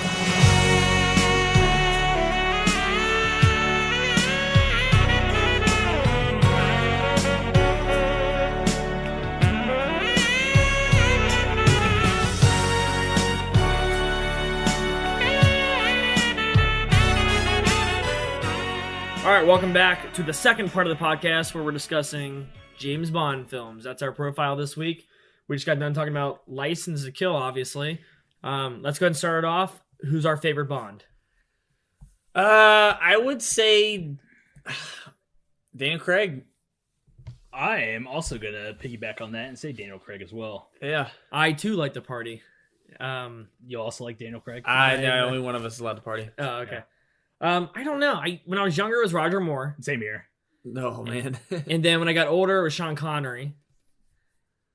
Sean Connery I would don't know. always be the original. for Yeah. me. Yeah. But as far as like making like huge spectacle of like James Bond movies and like as a solid like James Bond actor, I guess Daniel Craig is for I think they all have different characteristics. I mean, like, Yeah. if Pierce Brosnan would have kept the way he was going with GoldenEye, Oh and yeah. maybe even Tomorrow Never Dies, I would say Pierce Brosnan because he had that charm. Like those movies Yeah, were but- action packed. Problem with Brosnan was he was old. He was like old right after Goldeneye. Yeah. Like all the other ones, like he kind of has like a pot belly and he doesn't run very fast. And it's like he was getting old really fast. I mean, like, and I understand, like I think he was on board to become Bond before Dalton. Is Yep, that correct? That's right. Yeah. Yeah. Yeah, but because of Remington Steele. Yeah. Yeah, He basically like I think like the whole story is that he was in line to become Bond and then got the call for Remington Steele and was like, I gotta take this instead. Yeah. And Yeah. So basically what happened to Tom Selleck with Raiders of the Lost Ark Mm. happened to him with James Mhm. Bond. And then at one Exactly. point, I tell you what, who could have possibly been my favorite Bond if he would have became Bond was Sean Bean. Okay. Sean Bean was in line to be Bond at one point. Oh, wow. Yeah. And But he made for a fucking awesome villain in GoldenEye. yeah. No, he was great. Yeah. yeah, he's been awesome though. Yeah. I think he's like one of the more classic villains in my opinion. Yeah, I think Pierce Brosnan does a good job. I don't think there's any of them that are really bad. Does everybody here like George Lazenby? I think George Lazenby does a good job. I'm gonna say it for the record. I actually have not seen On Her Majesty's Secret Oh, Service. really? Yeah, Okay. and I Oh, always man. hear that like that one is awesome Yeah. because it's more like in par with the Daniel Craig James Bond, where it's like more kind of serious tone. It and definitely is everything. Yeah. more of a serious tone. And you have yeah. like more kind of like everything that happens in the movie kind of affects his character basically. There's a lot of character development. Yeah, that's why. Yeah, Yeah. But I think Daniel Craig's my favorite, and this is the reason why. He has the charm, the physique. yeah. Like he seems just as deadly as he would be romantic. Okay. Because I don't think Sean Connery seems very deadly. No, he does Like- the karate chops. Yeah, he and does the they're karate dead. chop and the ass slaps. Yeah. And then Japanese haircuts for disguise. And you're obsessed with that. Because I wanted It's to funny, do- yeah. You only have twice. And then like Roger Moore is. I like Roger Moore. I think Roger Moore just got the bad movies. It was just that whole I feel like that whole decade of the 70s where everything was kind of like a caricature yeah. onto itself, and like that's how they played out the movies. Basically, it was like a caricature almost. Well, like all of his movies, like it's like when they were making those movies at the time, they're like, let's reflect on what movies are huge right now. So Live and Let Die is like blaxploitation. Moonraker's made because of Star Wars. B movie, whatever. Yeah, Kind I of mean, like they're looking at whatever movie's huge at that time. And they're making like a James Bond movie that's revolved the around genre. it, basically. Yeah. And then Timothy Dalton, I think Timothy Dalton would be my second. See, I think Timothy Dalton just played Timothy Dalton. That's what is rough for me during watching those movies.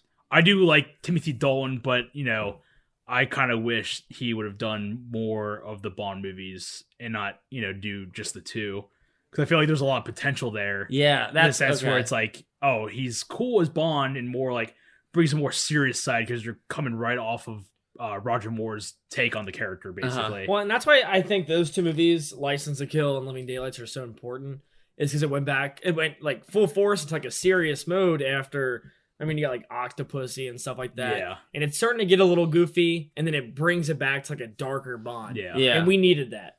So, I mean, even if you don't like those two movies, they're very important in the franchise. Yeah, but you know what? Out of all the Bonds, too, I would say he's the most perfect of all the movies, like the series of movies that he made. Like, he's the perfect, like, he only made 2 movies, but they're like, none of them are like, neither one of them is bad. Yeah. But if you can find like a bad Pierce Brosnan one, you can find a bad Daniel Craig one. Well, they also have like several under their belt, basically. Yeah. They have 2 entries. Because I think when Pierce Brosnan, he did Goldeneye, and that's a fucking awesome movie. Yeah. And Tomorrow Never Dies, like, it's pretty good. I remember it being really good. It's been a while since I've seen it, but it's I like remember really liking it. I feel like it's a nice sort of follow-up from his his sophomore year in the Bond character. Yeah, I agree. Yeah. I think the problem with... Oh, sorry, go ahead. Oh, I was going to say, and then from there, it just kind of like declined. So if we saw Timothy Dalton, I'm sure there would have been like a decline in the whole series of the Bond movies that he was doing. Yeah. Yeah, no, I agree. I think minus Sean Connery, and obviously George Lazenby, with Roger Moore, Dalton, and Brosnan and Craig, the problem with them is that they have really solid first movies, and then they don't know what to do with them by the second movie. Yeah. You know what I mean? They're like, oh, like Daniel Craig does Casino Royale. It's like, wow, he looks great in it. It's a holy shit moment, basically. And in Quantum of Solace, they don't use any of what made him great. Yeah, same with Brosnan and Goldeneye. I think Quantum is probably one of my least favorites of the Bond movies. Well, it's actually, let's go through some of these movies. We have a list pulled up. Okay. Doctor No. I don't remember much about it. It's if you watch it now though, it's a pretty good starter film. It's not kind of like. I mean, obviously, you're trying to find out who James Bond is, but it kind of goes right into it and goes, "Here's James Bond." Yeah, I think it's a good starter film. Yeah, it goes right into it, and I mean, a lot of the classic Bond tropes aren't in there. No, but it's not boring. It's not like a boring first movie or anything. Yeah, it's just like your typical spy movie, basically. Yeah. And I think it's actually the only Bond movie to not have an actual theme song.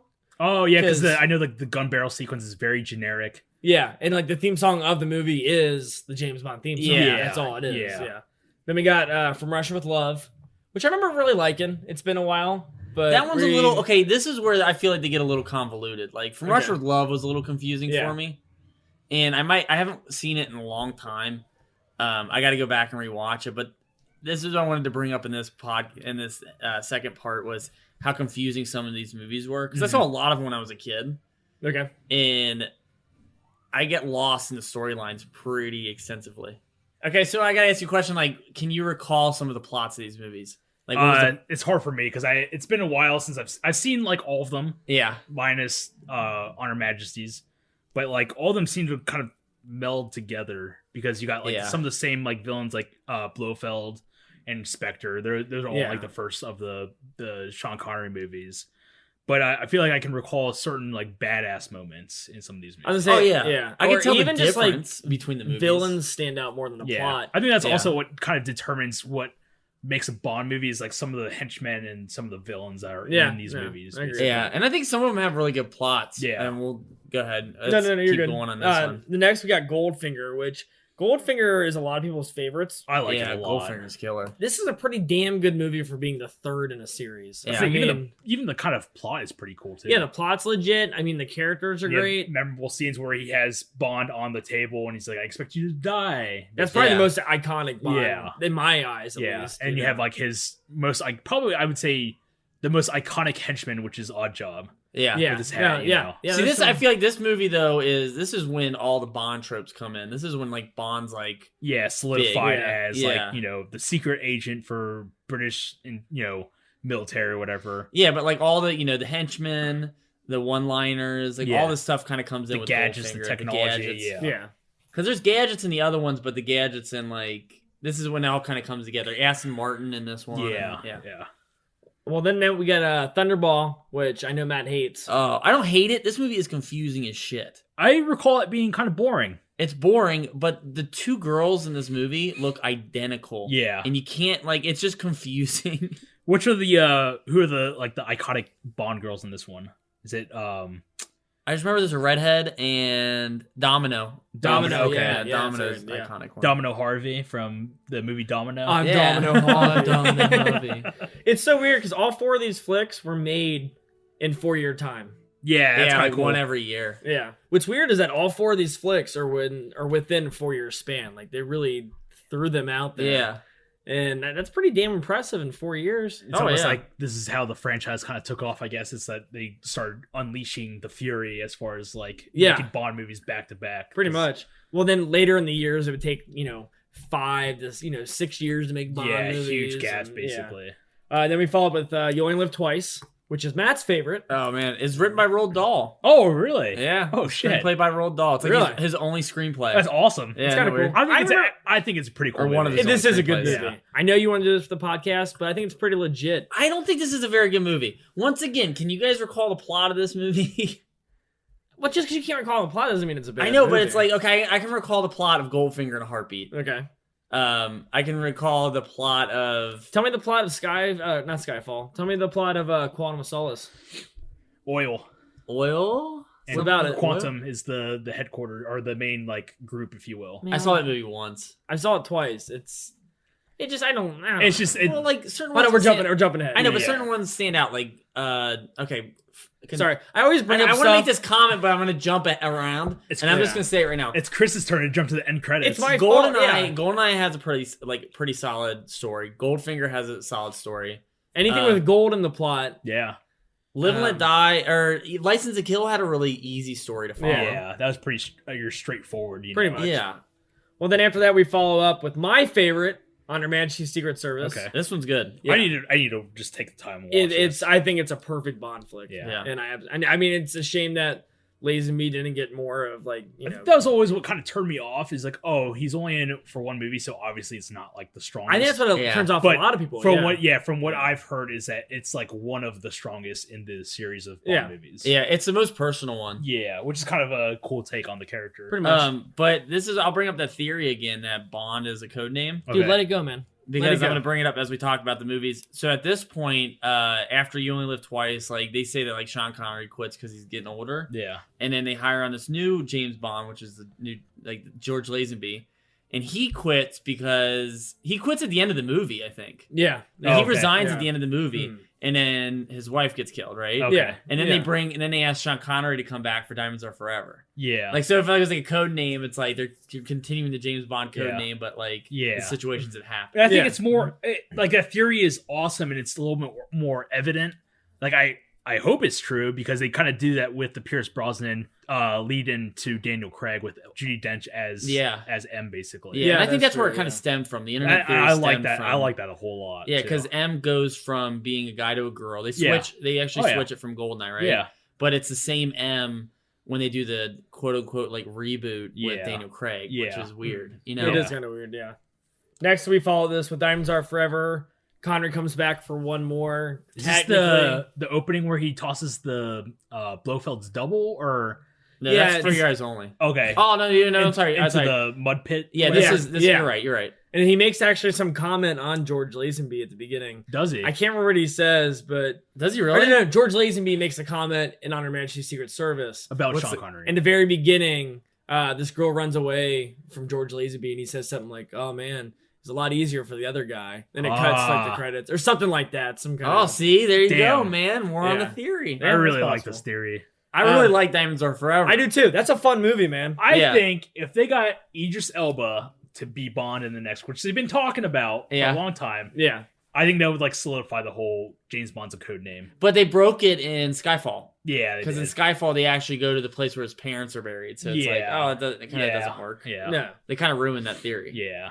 Next, this is Sean Connery is done for good for technical Bond movies. What? He'll be back later on. We got Live and Let Die with Roger Moore.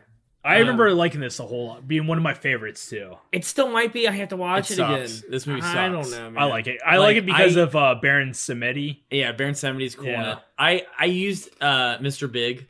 Okay, yeah. And then this is the infamous shark pellet. Yeah. Oh man. Okay, this movie was really cool when I was a kid. Yeah. And it's got probably the hottest Bond girl of all. Oh yeah, she's I think we'll the coolest Bond song of all time. I fucking love the song. This is like the only Bond song that stands outside of being a Bond song. Yeah, this is basically by Paul McCartney and the Wings. Yeah, like very awesome. But this is like the one that's kind of still stands the test of time. People play it on the radio. Like, it's still that's true. Yeah, it's not even like a Bond song. It's just a Paul McCartney song. I say between this and then the Skyfall, those are like the most heard on the radio. I feel like. Yeah. Oh, for some reason I thought you said Thunderball, and I was like, no. I was like, nobody plays that. But no, this movie aged horribly. If you guys go back and rewatch it, this movie is gimmicky as shit. And I think the reason I hate this movie so much now too is that I read the book when I was younger. And the book kicks ass. Yeah. Like the book's so good. Yeah. It's probably the best Bond book. But like and this movie's just so gimmicky. Maybe I liked it because I always play as Baron Samedi in GoldenEye the game. Ooh, yeah, good. There you go. We can bring up the GoldenEye video game. I'll tell you what. Tagging on to that's our generation. Oh, go ahead. No, I was gonna say this movie is the definition of when you would take the theme song and they would incorporate it throughout the movie. Yeah. Like every time something happens, you have the dun. Because they're actually able to use the theme song as like almost like scary moments in the movie when they use the voodoo. Yeah. They play as like a crescendo into the theme song, which is kind of cool. Yeah. Next, we got the Man with the Golden Gun. And this is why I also kind of like this movie, is because I used to like the Man with the Golden Gun mode in GoldenEye. Yeah. Oh, yeah. You like all these movies for the wrong reasons. Yeah, I know, right? This movie is boring. It's very boring. I think I remember it being kind of boring, but I like the showdown at the end with the with mirrors. Scaramanga. Yeah, that's right. Yeah. Okay, here's an interesting fact is that Christopher Lee is actually Ian Fleming's distant cousin. Oh, okay. And Ian Fleming wanted Christopher Lee to play James Bond. Oh, okay.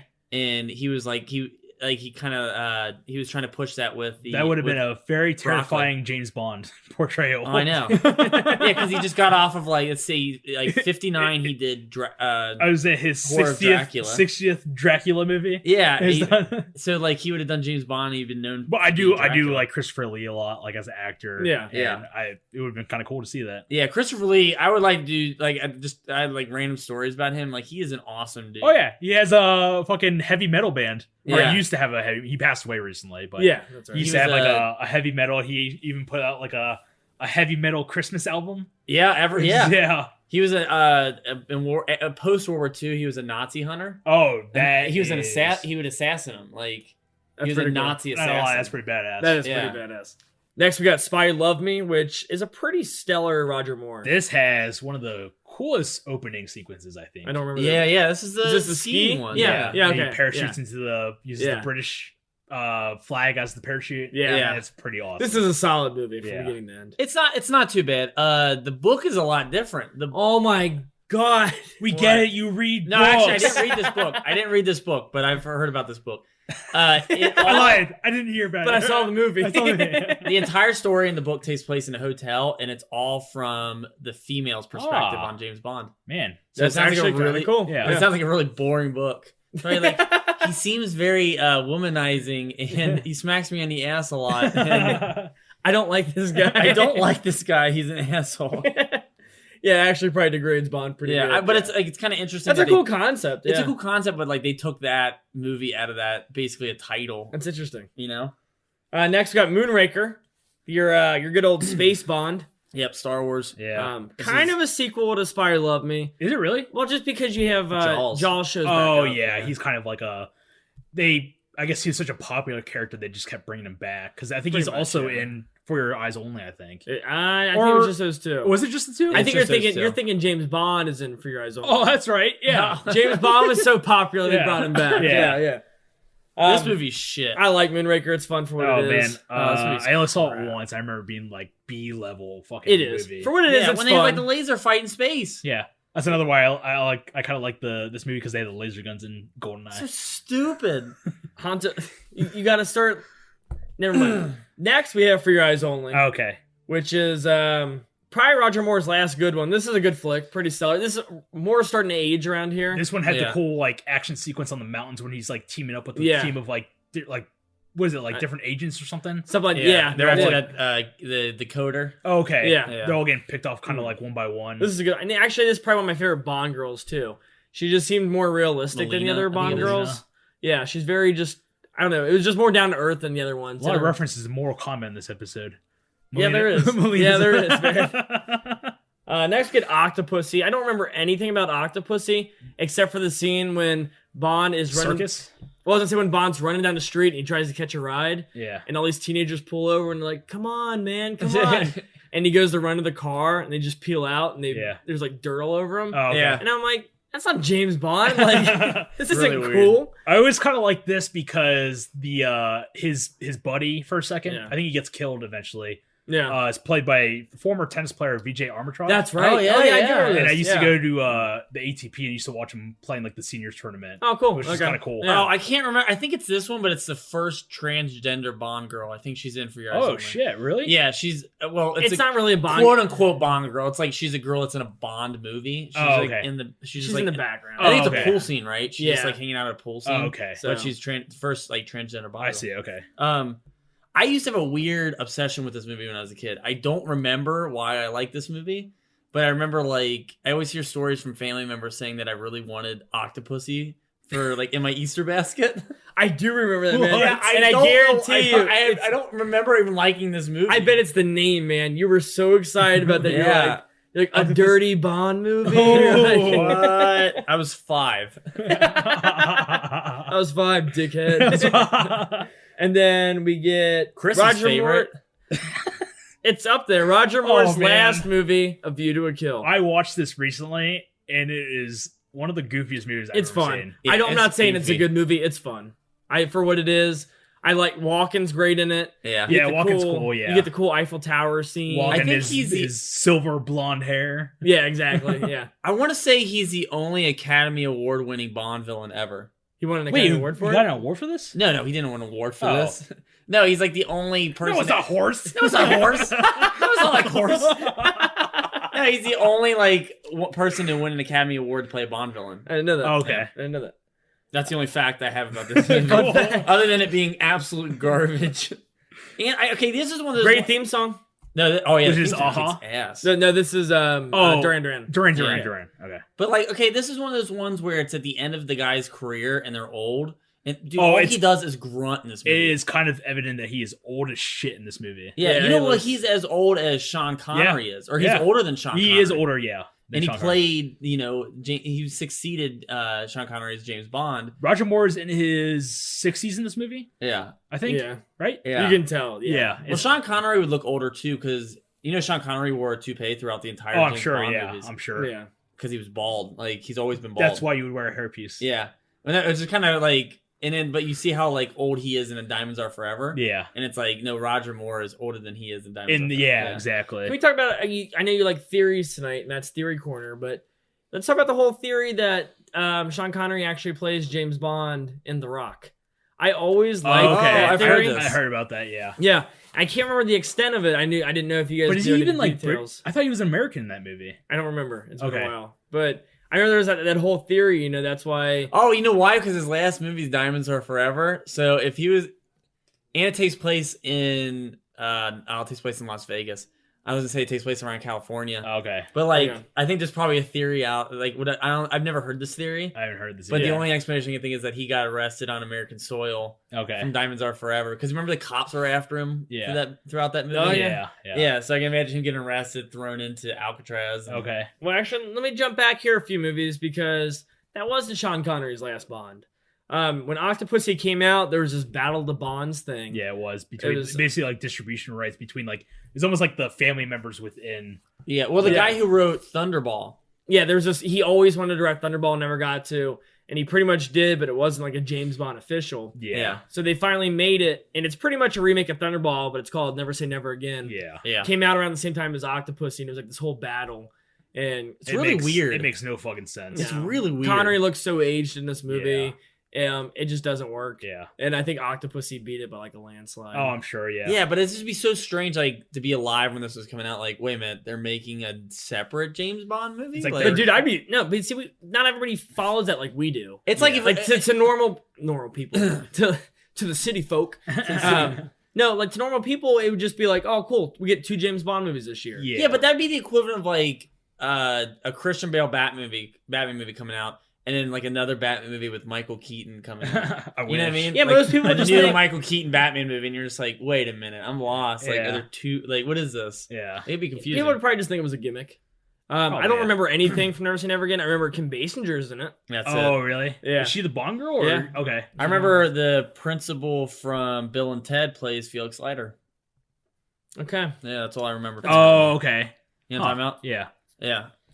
Yeah. Going back, Roger Moore's finished after A View to a Kill.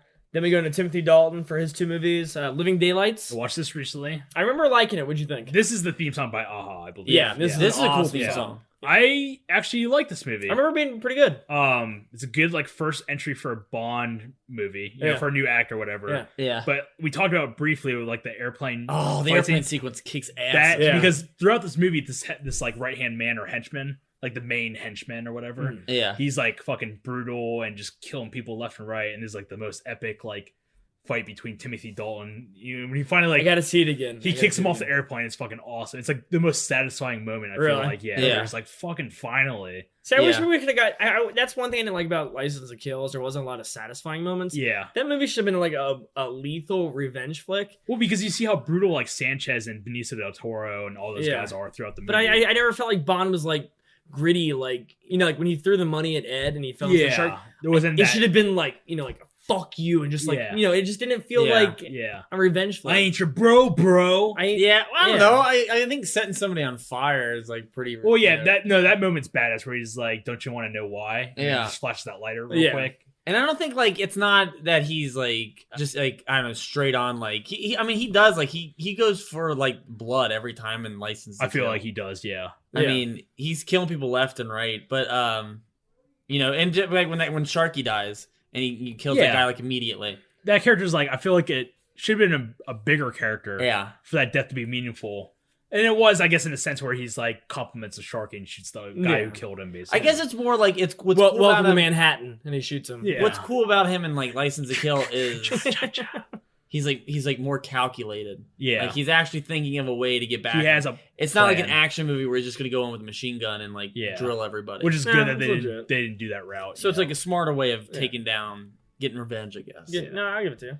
But no, after following Living Daylights, they do License to Kill. Have you guys ever heard of this one? Never heard of it. No, this is the one, other than On Her Majesty's, I haven't seen this one yet. Skipped. Okay. So then we get like a 6-year break, I think. Yeah, 6-year break. Yeah. Brosnan steps in.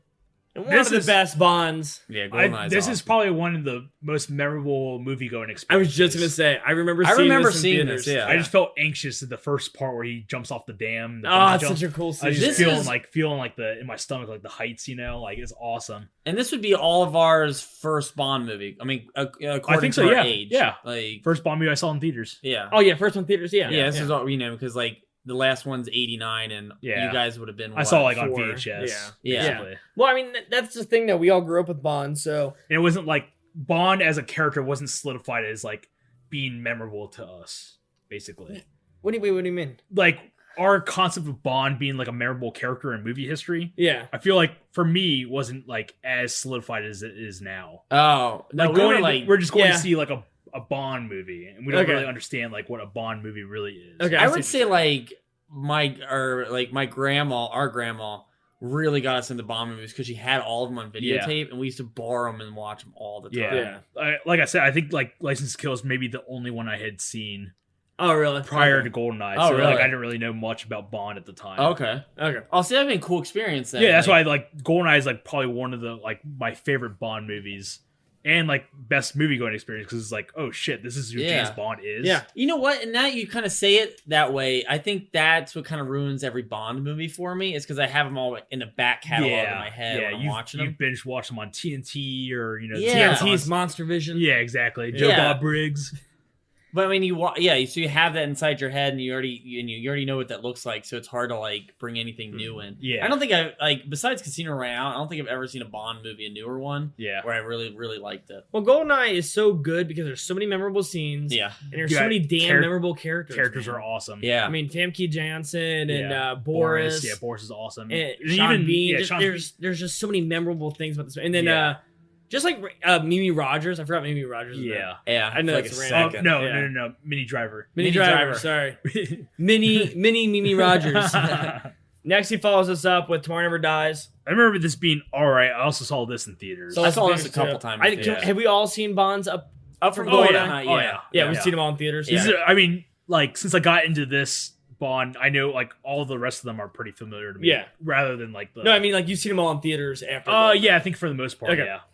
Tomorrow Never Dies is pretty good. I can't remember the girl that's in it. Terry Hatcher's in it. That's right. So in Tomorrow Never Dies, it's Michelle Yeoh is the Bond girl. That's right. Yeah, and then Terry Hatcher was kind of like the side, you know. Yeah, Terry Hatcher was I think Michelle Yeoh is pretty badass. No, she was good at it. She did a lot of good stunts in this. Yeah, she's actually participating in the ass kicking. The motorcycle stunt scene in this movie that's pretty awesome. badass. Yeah. The helicopter. People will like chew out like Bond movies for being womanizing. Yeah. But like there's a lot of tough Bond girls in films, in their films. I mean, like, for instance, like I wrote a note down for License to Kill. I didn't bring this up.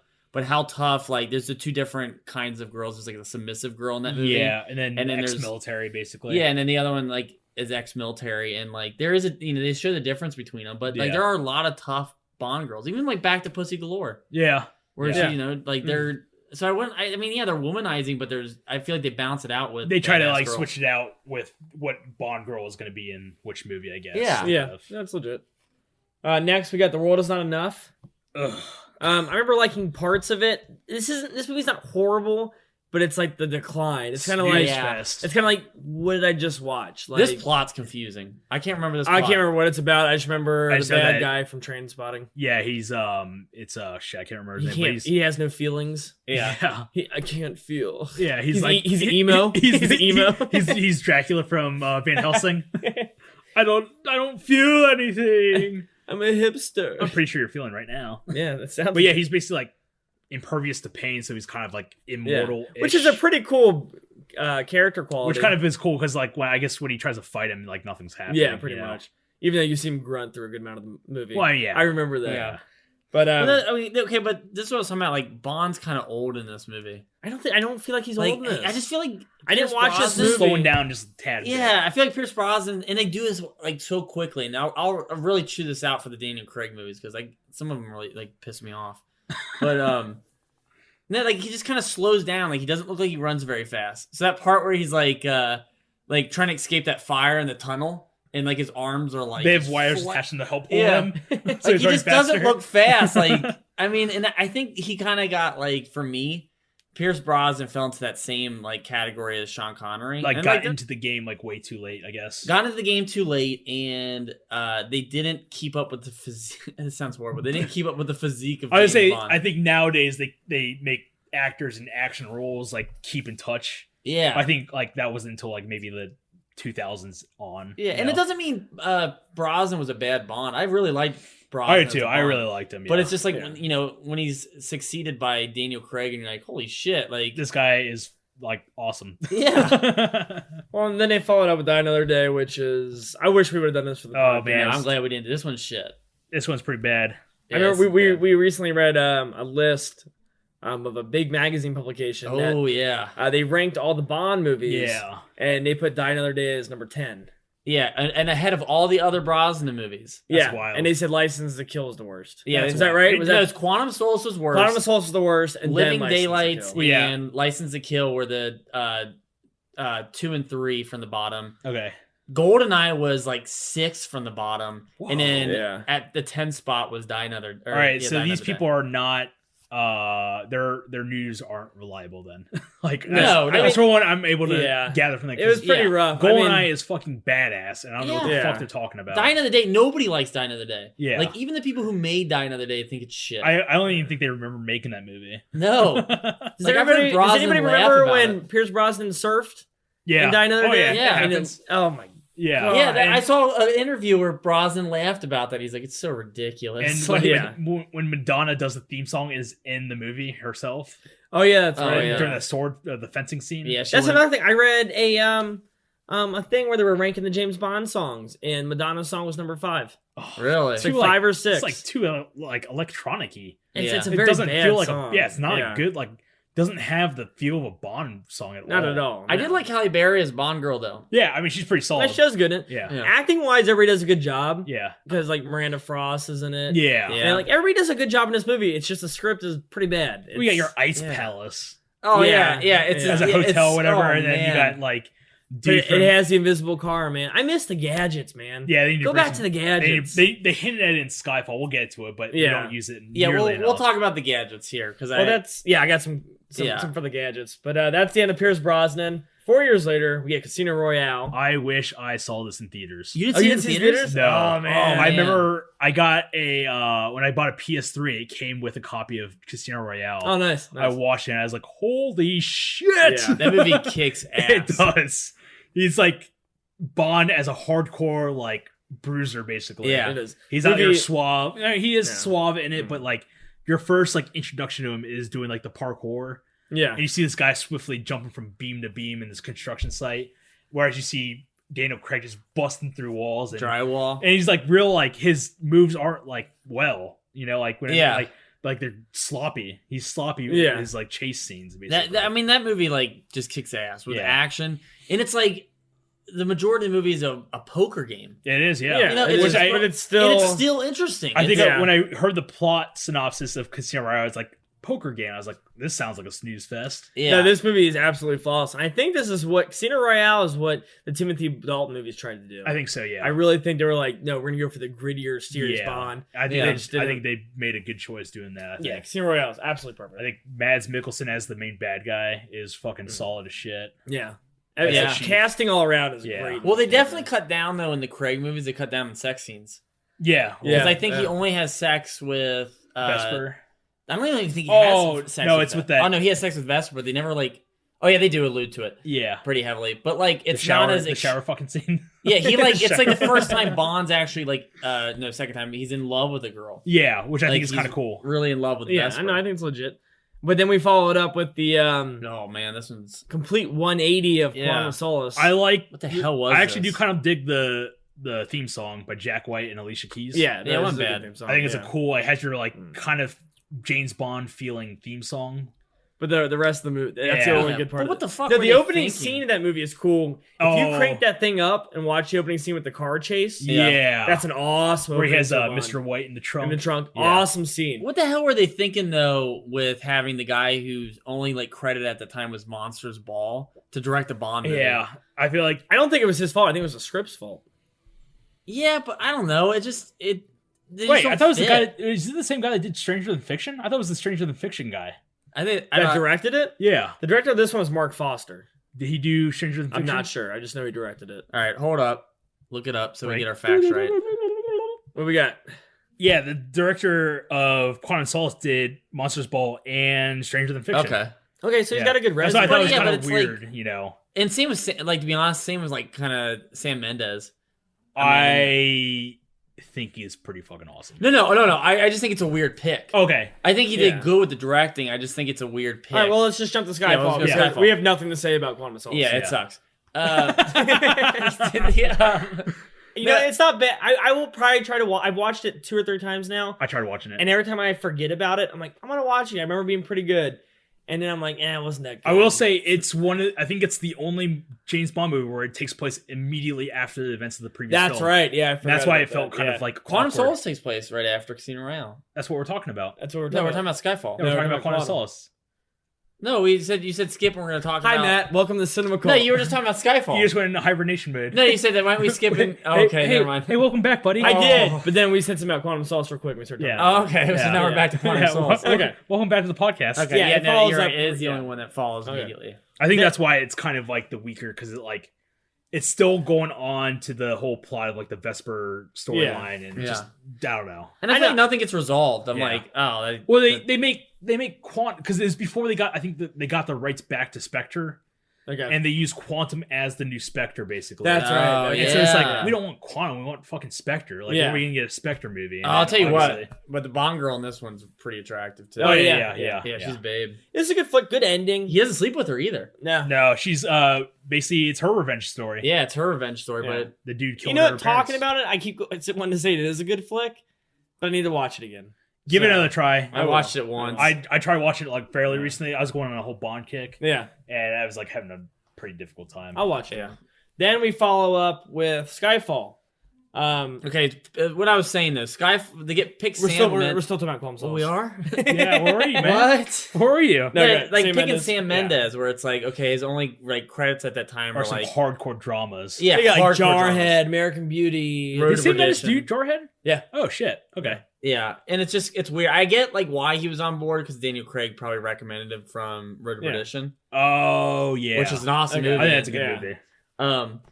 But no, I think he does a great job directing. His, whole vision, cinematography. Oh, it's gorgeous, stellar. Yeah, pretty good. But that's also the reason I don't like this movie is because this movie is a drama. I like this movie a whole lot. I do not. I don't. This is okay. This not is as what a Bond about. flick. This is why this pisses me off. All of a sudden, Daniel Craig's fucking old. Yeah, he's like, and they start off the movie that way. Like he's like, I'm an old dude now. I'm just too old for this. And it's like, you did 2 movies. Well, he's not old. He's recovering from his bullet wound. Yeah. Well, no, I think they make up in the opening sequence. No, I think they make a reference to him like kind of already quitting. Like he's like, I'm done with the agency kind of stuff. And I was like, that's your rebuttal. Yeah. It's like Batman. I guess rewatch it. Batman stuff, and he like hangs up his cowl like in every movie. That doesn't make any fucking sense at all. Yeah, it's like, dude, commit. That's what I don't like about this movie is it's not. There's not a lot of memorable scenes in this movie, like action wise. Yeah. I don't know. I just remember kind of like I think the villain's pretty fucking stellar. Characters are great, but just give me. I'm not saying you have to give me action 24/7, but it's like fuck. It's like I'm watching a James Bond movie. Yeah. I'm not watching American Beauty. Yeah. I feel like kind of the sequences in this movie are kind of boring. I just like I don't know. I like seeing James Bond as the underdog. From seeing him in the previous 2 movies where he's like fucking awesome, and it's kind of cool seeing a James Bond portrayal as like an underdog where something could go wrong because obviously in the very opening credits before the opening credits he gets fucking like rocked. But this movie this has got a confusing plot to it because the whole movie he's like looking for the first half of the movie he's looking for this hard drive that gets stolen at the beginning of the movie that has basically all the agents names on it. It's the knocklist for Mission Impossible. And then, like, they stop looking for it halfway through the movie. Well, he finds the guy. Yeah, he finds the guy, but it's like, what about the main objective? Like, well, they already released the list in the movie. Yeah, they released the list, but I don't know. Man, give it another try. I give it 2 tries. This movie like reminds me of. I don't know. It's a weird. It reminds you of a movie. I know a lot of people like this movie. Hunter, calm down, man. I just think this movie's boring. This is just me defending Skyfall. I can tell. I really like Skyfall. No, I know a lot of people really like Skyfall. In fact, if anything, I'm in the minority of people who don't really like that movie. Yeah. I do like the action sequence in the high rise where it's like the flashing. It's like in the windows. That's the scene. Oh, no, I like the lake sequence. The lake sequence is cool. Yeah, that's cool too.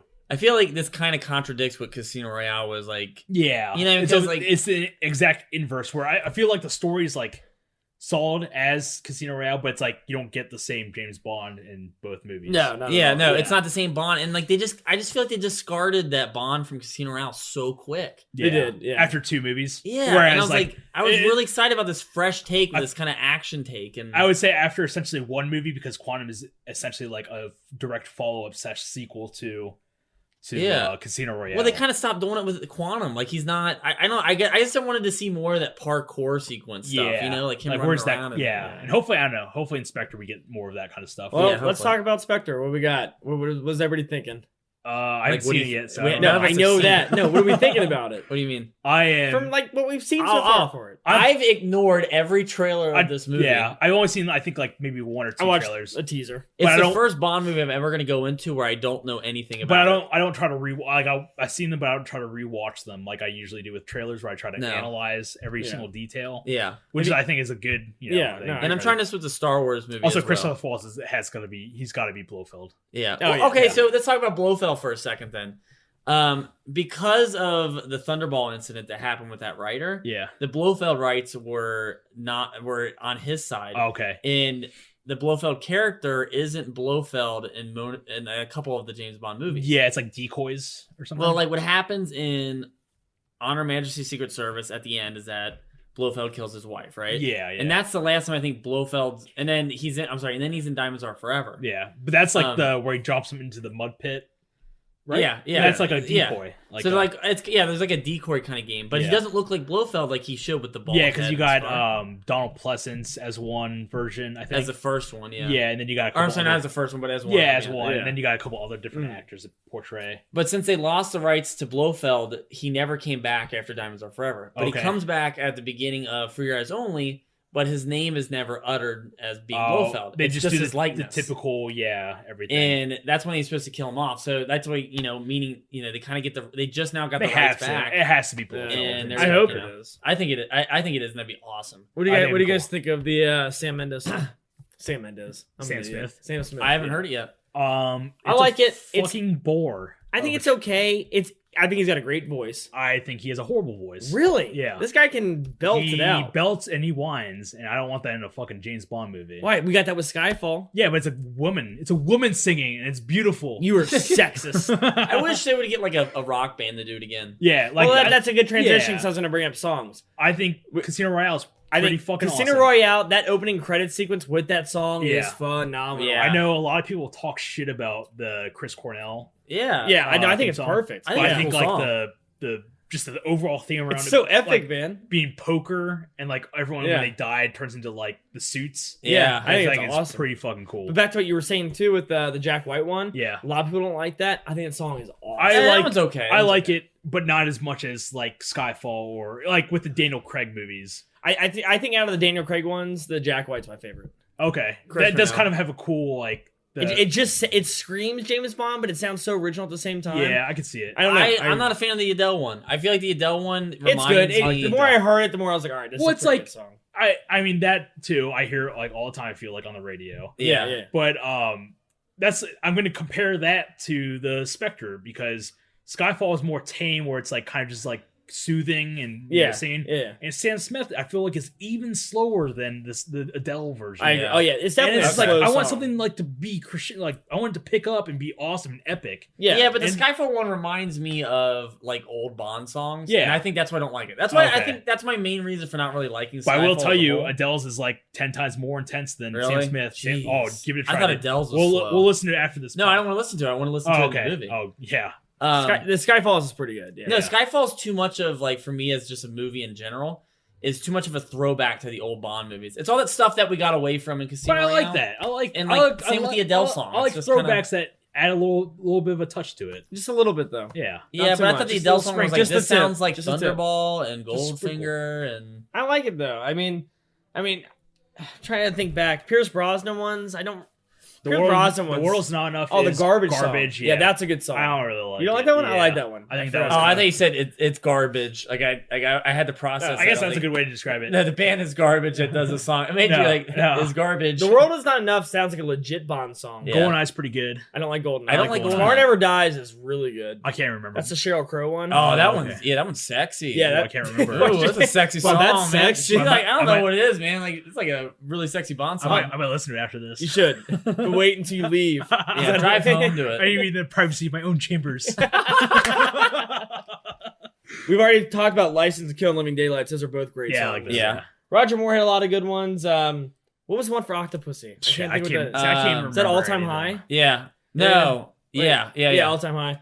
Then you got For Your Eyes Only, Moonraker, Spy Love Me. Spy Love Me is a good song. I like Man with the Golden Gun a whole lot. Dude, me and Matt had a little dance we used to do to Man with the Golden Gun. Yeah. Oh, wow. Back in college. No, back in like when we were like... back in last week. Back in... Just now, you missed it. If I had to rank my top 3 Bond songs, though, it would definitely be like License to Kill would be in there. Live and Let Die would be in there. Live and Let Die. And I throw Man with the Golden Gun for me. Mine would be On Her Majesty's Secret Service. I need to listen to There's that. no lyrics to it, but it's a badass cool, like 60s like orchestra song. You guys should listen to. Do you guys listen to James Bonding with Matt and Matt? No, I've seen it on there, but I haven't check it out. They because they dissect every single Bond movie per episode. Okay, and they actually like go into the theme songs. Okay, and all the different possibilities that could have been the theme song. Really? There's so many entries per movie. And they only pick one, obviously. And so there's ones where like one of my favorite singers is Scott Walker. I can't remember which movie it's for, but he does like a variation of the song, but it wasn't included. Obviously. Who's Scott Walker? He was in this band back in the 60s called the Walker Brothers. Okay. And they're almost like the inverse of the Beatles, where Beatles came here and were super popular. Oh, I heard, yeah. And then the Walker Brothers went to UK and they were super popular. Oh, really? Yeah, so it's almost like the inverse, basically. Oh, that's kind of cool. Okay. So yeah, it's kind of cool. Yeah. And then all the early Sean Connery ones are pretty good. Diamonds Are Forever's classic. Diamonds Are Forever's good. Actually, I don't like a lot of the Connerys. I don't like Thunderball. Yeah, like You Only Live Twice is boring. Yeah. Thunderball's boring. I feel like they're like kind of like slow burn of theme songs. Not as epic as they could be. I would say like because we used to listen to the soundtrack all the time growing up as kids. Yeah. And the ones we played the most were like the ones that had like a fast pace. That's why I like Manta Golden Gun especially. Like it has like it starts off like fast pace. It does. Everything. Living Daylights, View to a Kill. Like there's just fast songs that just kind of like really just catch. View to a Kill is great. That's definitely up there for sure. I think going a slow route with a Bond song is a bad idea. It's like, and I want to say it's like when you see like a band on SNL, and they come on, they do a slow song. It's like no, this show is not made for slow songs. Yeah, just like James Bond movies aren't made for slow songs. You gotta like grab them fast. Get ready for Spectre. Yeah, Sam, this is probably the slowest one. Crap. Tomorrow Never Dies. Tomorrow Never Dies is a slow song, but it's epic. Yeah, I can't remember Tomorrow. Check it out. It's kind of like the Adele thing where it's like slow. Yeah, but it's like it just just pops up. See, that's what like Adele does that. Yeah. But like listen to Stan Smith, it's just one level. I kept waiting for it to pick up. I did too. It wasn't bad. And I was like, all right, man, when this kicks in, it's gonna be pretty good. And I was like, it's so bad. Okay, I hope like in the theater it will change my view. Yeah, point of it, but like just watching it, like the music video and everything. Okay, and they're just it's just like a typical music video where they incorporate like sort of scenes from the movie. Yeah, and it's just like it was not good. I don't like it. I would actually go as far as say it's like probably the worst James Bond theme. Really? Yeah. Oh man, you're really building this up, man. I might like it because he's gonna love it now. Yeah. All right, now I don't know if I asked this. Did we talk about? Did everybody pick out their favorite Bond movie? I don't think we did. Now, if you could pick out one Bond movie, you can always change it later. No, don't say oh shit. Just the one that comes to mind. I've already talked about it. Okay, On Her Majesty is already my favorite. Okay. And then what do you got, Hanto? I'm gonna say GoldenEye. That's one of the best movie experiences. GoldenEye would be my second. Yeah. But yeah, GoldenEye's. Are you gonna pick 7 movies? I was gonna pick 7 movies. Pick your best one. I'm gonna say the one that like is never gonna get ruined for me is Goldfinger. You get a chance to do it when we do a Spectre episode. Okay. Yeah, Goldfinger is my number 1 right now. Okay. Goldfinger is a classic. It can never be tarnished. Yeah. Okay. Well, that's pretty legit. I'm sure we will change these. We're gonna do a follow-up episode with Spectre. Once we go see it and everything, just a good little half an hour podcast, and I'm sure everybody's gonna change. It's not gonna be a half an hour. I know it's. Who am I kidding? It's gonna be as long, if not longer, than this episode. But yeah, I'm sure our opinions will change. But I do want to bring up, just to kind of finish off, favorite gadgets.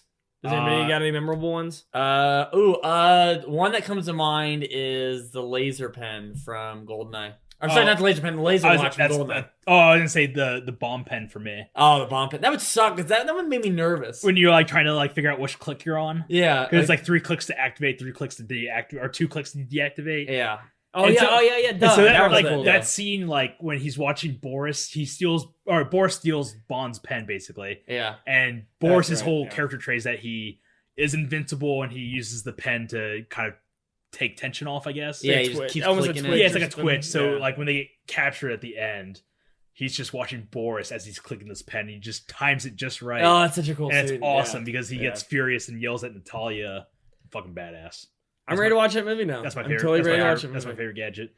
I would say the magnetic watch from Live and Let Die. Okay. Oh, that was so cool. You just do so much with that magnetic watch. How about the McGill Ferrer shark gun? The shark pellet. Those are real, right? Shark guns are real? You told us it was real. What we brought them up? What podcast did we bring that up in? D-Star 6. Because I was talking about how fascinating shark guns were, and you said those are real, man. Yeah, that's real. Yeah, we did talk about. They are real because somebody got. I can't remember. I was watching a movie where somebody got killed with the shark gun. Yeah, it's D-Star 6. Yeah. Because he stabs him with like a spear. It's like, it's like, oh shit! His heart explodes. Okay, but I would say mine would be the toothpaste. Oh, I would say toothpaste. It's just plastic explosive. Toothpaste is my favorite. And License to Kill? Just quote me on that. Toothpaste is my favorite. Toothpaste is good for you. I love toothpaste. Now there's like almost like floss your teeth. There's like no gadgets in any of the Daniel Craig movies, really. Yeah, I think that's what I was going to bring up in Skyfall. It was such a bummer because they introduced Q finally. Yeah. After 3 movies. Quartermaster. Yeah, he gives him the gun, which has the fingerprint. Yeah. And it has no purpose whatsoever. He doesn't even, I don't even think, shoot the gun at all. No. He just gets it kicked out of his hand. Henchman tries to use the gun, doesn't work, and then gets killed by like a Komodo dragon. Yeah. I think, though, the problem with the James Bond gadgets is that nowadays, like, we have James Bond gadgets. Yeah. Like, cell phones would be like a Bond gadget. Like, this is something, like, our cell phones now would be something that, like, Pierce Brosnan had in the... Yeah. When we, like, it's stuff like that where, I mean, I think we have our own gadgets, so it's hard for them to come up with James Bond gadgets that haven't I think it's used. cool in the aspect, like, back in the 60s when Sean Connery was Bond. Yeah. Where, like, those types of gadgets is what they used in, like, the Cold War, essentially. Yeah. And, like, it's kind of cool, like, because they can make, like, umbrella guns or whatever. Yeah, like when he makes his own gun in From Russia with Love. Yeah. Like, remember he has that briefcase he carries around? Yeah. It's like the gold coins and then so like it's cool, like, in that aspect, like, seeing those for the first time. But, like, now it's like, all right, what are they going to... I guess they can't really get away with anything now. They really can't. I think that's the problem with, like, TSA. Like, how's he going to get away with a briefcase full of weapons? Yeah. His knife shoe. I mean, they expect your shoes at the airport. Yeah. You know, what the hell? Like, yeah, there's nothing you can really get away with Thanks, anymore. TSA. Well, I mean, like, the gadgets make the things Thanks for ruining the Bond movies for us. This episode has been sponsored by TSA.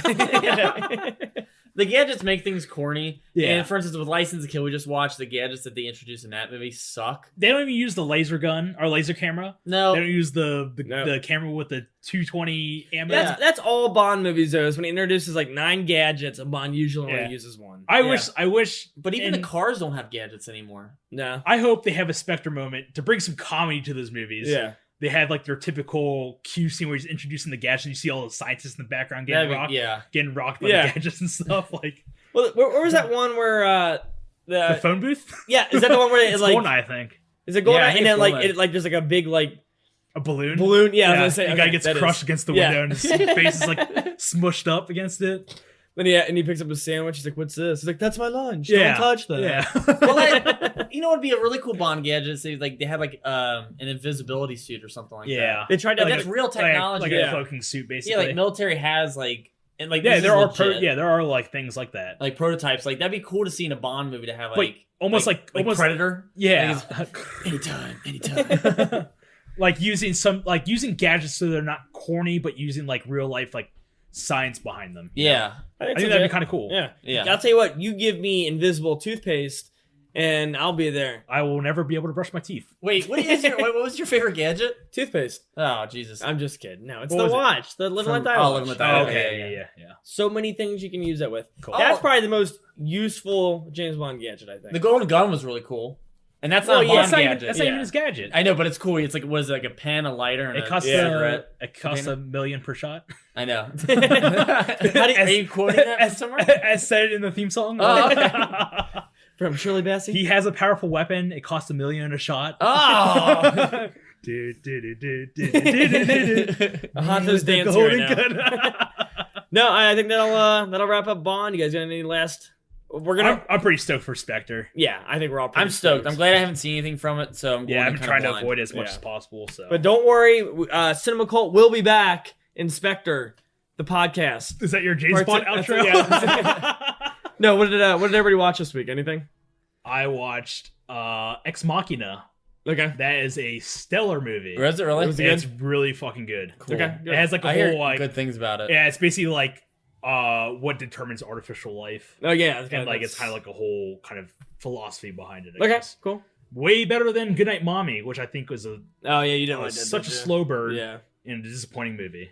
Okay. I wish I would have saw this movie in October, but I went and saw it in theaters. I saw Goosebumps. You saw it in theaters instead? I wish I thought it was in theaters, but I saw Goosebumps in theaters. No, did I really say that? I don't know. I wish I would have watched in October, but I saw it in theaters this week. What you think? Goosebumps. I really liked it. It was really good. Does it have like a Jumanji feel to it? There is a moment that feels like Jumanji. Does it? Nice. But it definitely has like a throwback to our generation, which is See, really I heard cool. it doesn't feel like a Goosebumps movie. I heard it's a cool movie, but I heard it has like it's not. I don't know how it was supposed to feel like a Goosebumps movie. I've heard that comment. They've only had the TV show. Yeah, I was like, well, I'm just saying. I heard that shit TV show. I mean, I grew up watching TV show. That TV show is crap. Well, it'd been like, I guess if they said like it has a total like, Are You Afraid of the Dark vibe to it, rather than like a Goosebumps vibe. It's not scary. Yeah. It's fun. Yeah, but I mean, they're not gonna make a scary kids movie. Nobody would ever do that anymore, which sucks. Because I was watching the entire time, and the thing I was thinking was because all the monsters were like CGI. Oh, okay. I was like, man, if they want practical effects on on all of these. Like how creepy this movie would be, but the CGI makes it more cartoonish and fun. Oh, okay. Yeah. You know? I see. Okay, it's legit. I haven't been watching anything. I watched some Malcolm in the Middle. Okay. And I've been catching up on American Horror Story. Any movies? Nope. No movies? No, it's been a slow week, man. Man, what a boring person. I am so sorry. But join us next week. We're going to tackle the genre of musicals. We don't know a lot about musicals. We're going to do a little bit of research. But the movie we're going to watch is the 80s flick Purple Rain, starring Prince. Okay. Oh, yeah. I am pumped to ready. watch this movie. Hopefully Prince won't come down and shut down the Cinema Cult podcast. That would be horrible. You might break your drum set and then make us eat pancakes or something. No! I love pancakes. No! If you do get the chance, listeners, spread the word about our podcast. We'd really appreciate it. Like us on Facebook and rate and review us on iTunes. And you can also download off SoundCloud as well. But as always, I'm Chris. I'm Matt. And I'm Honto. And we'll see you next week.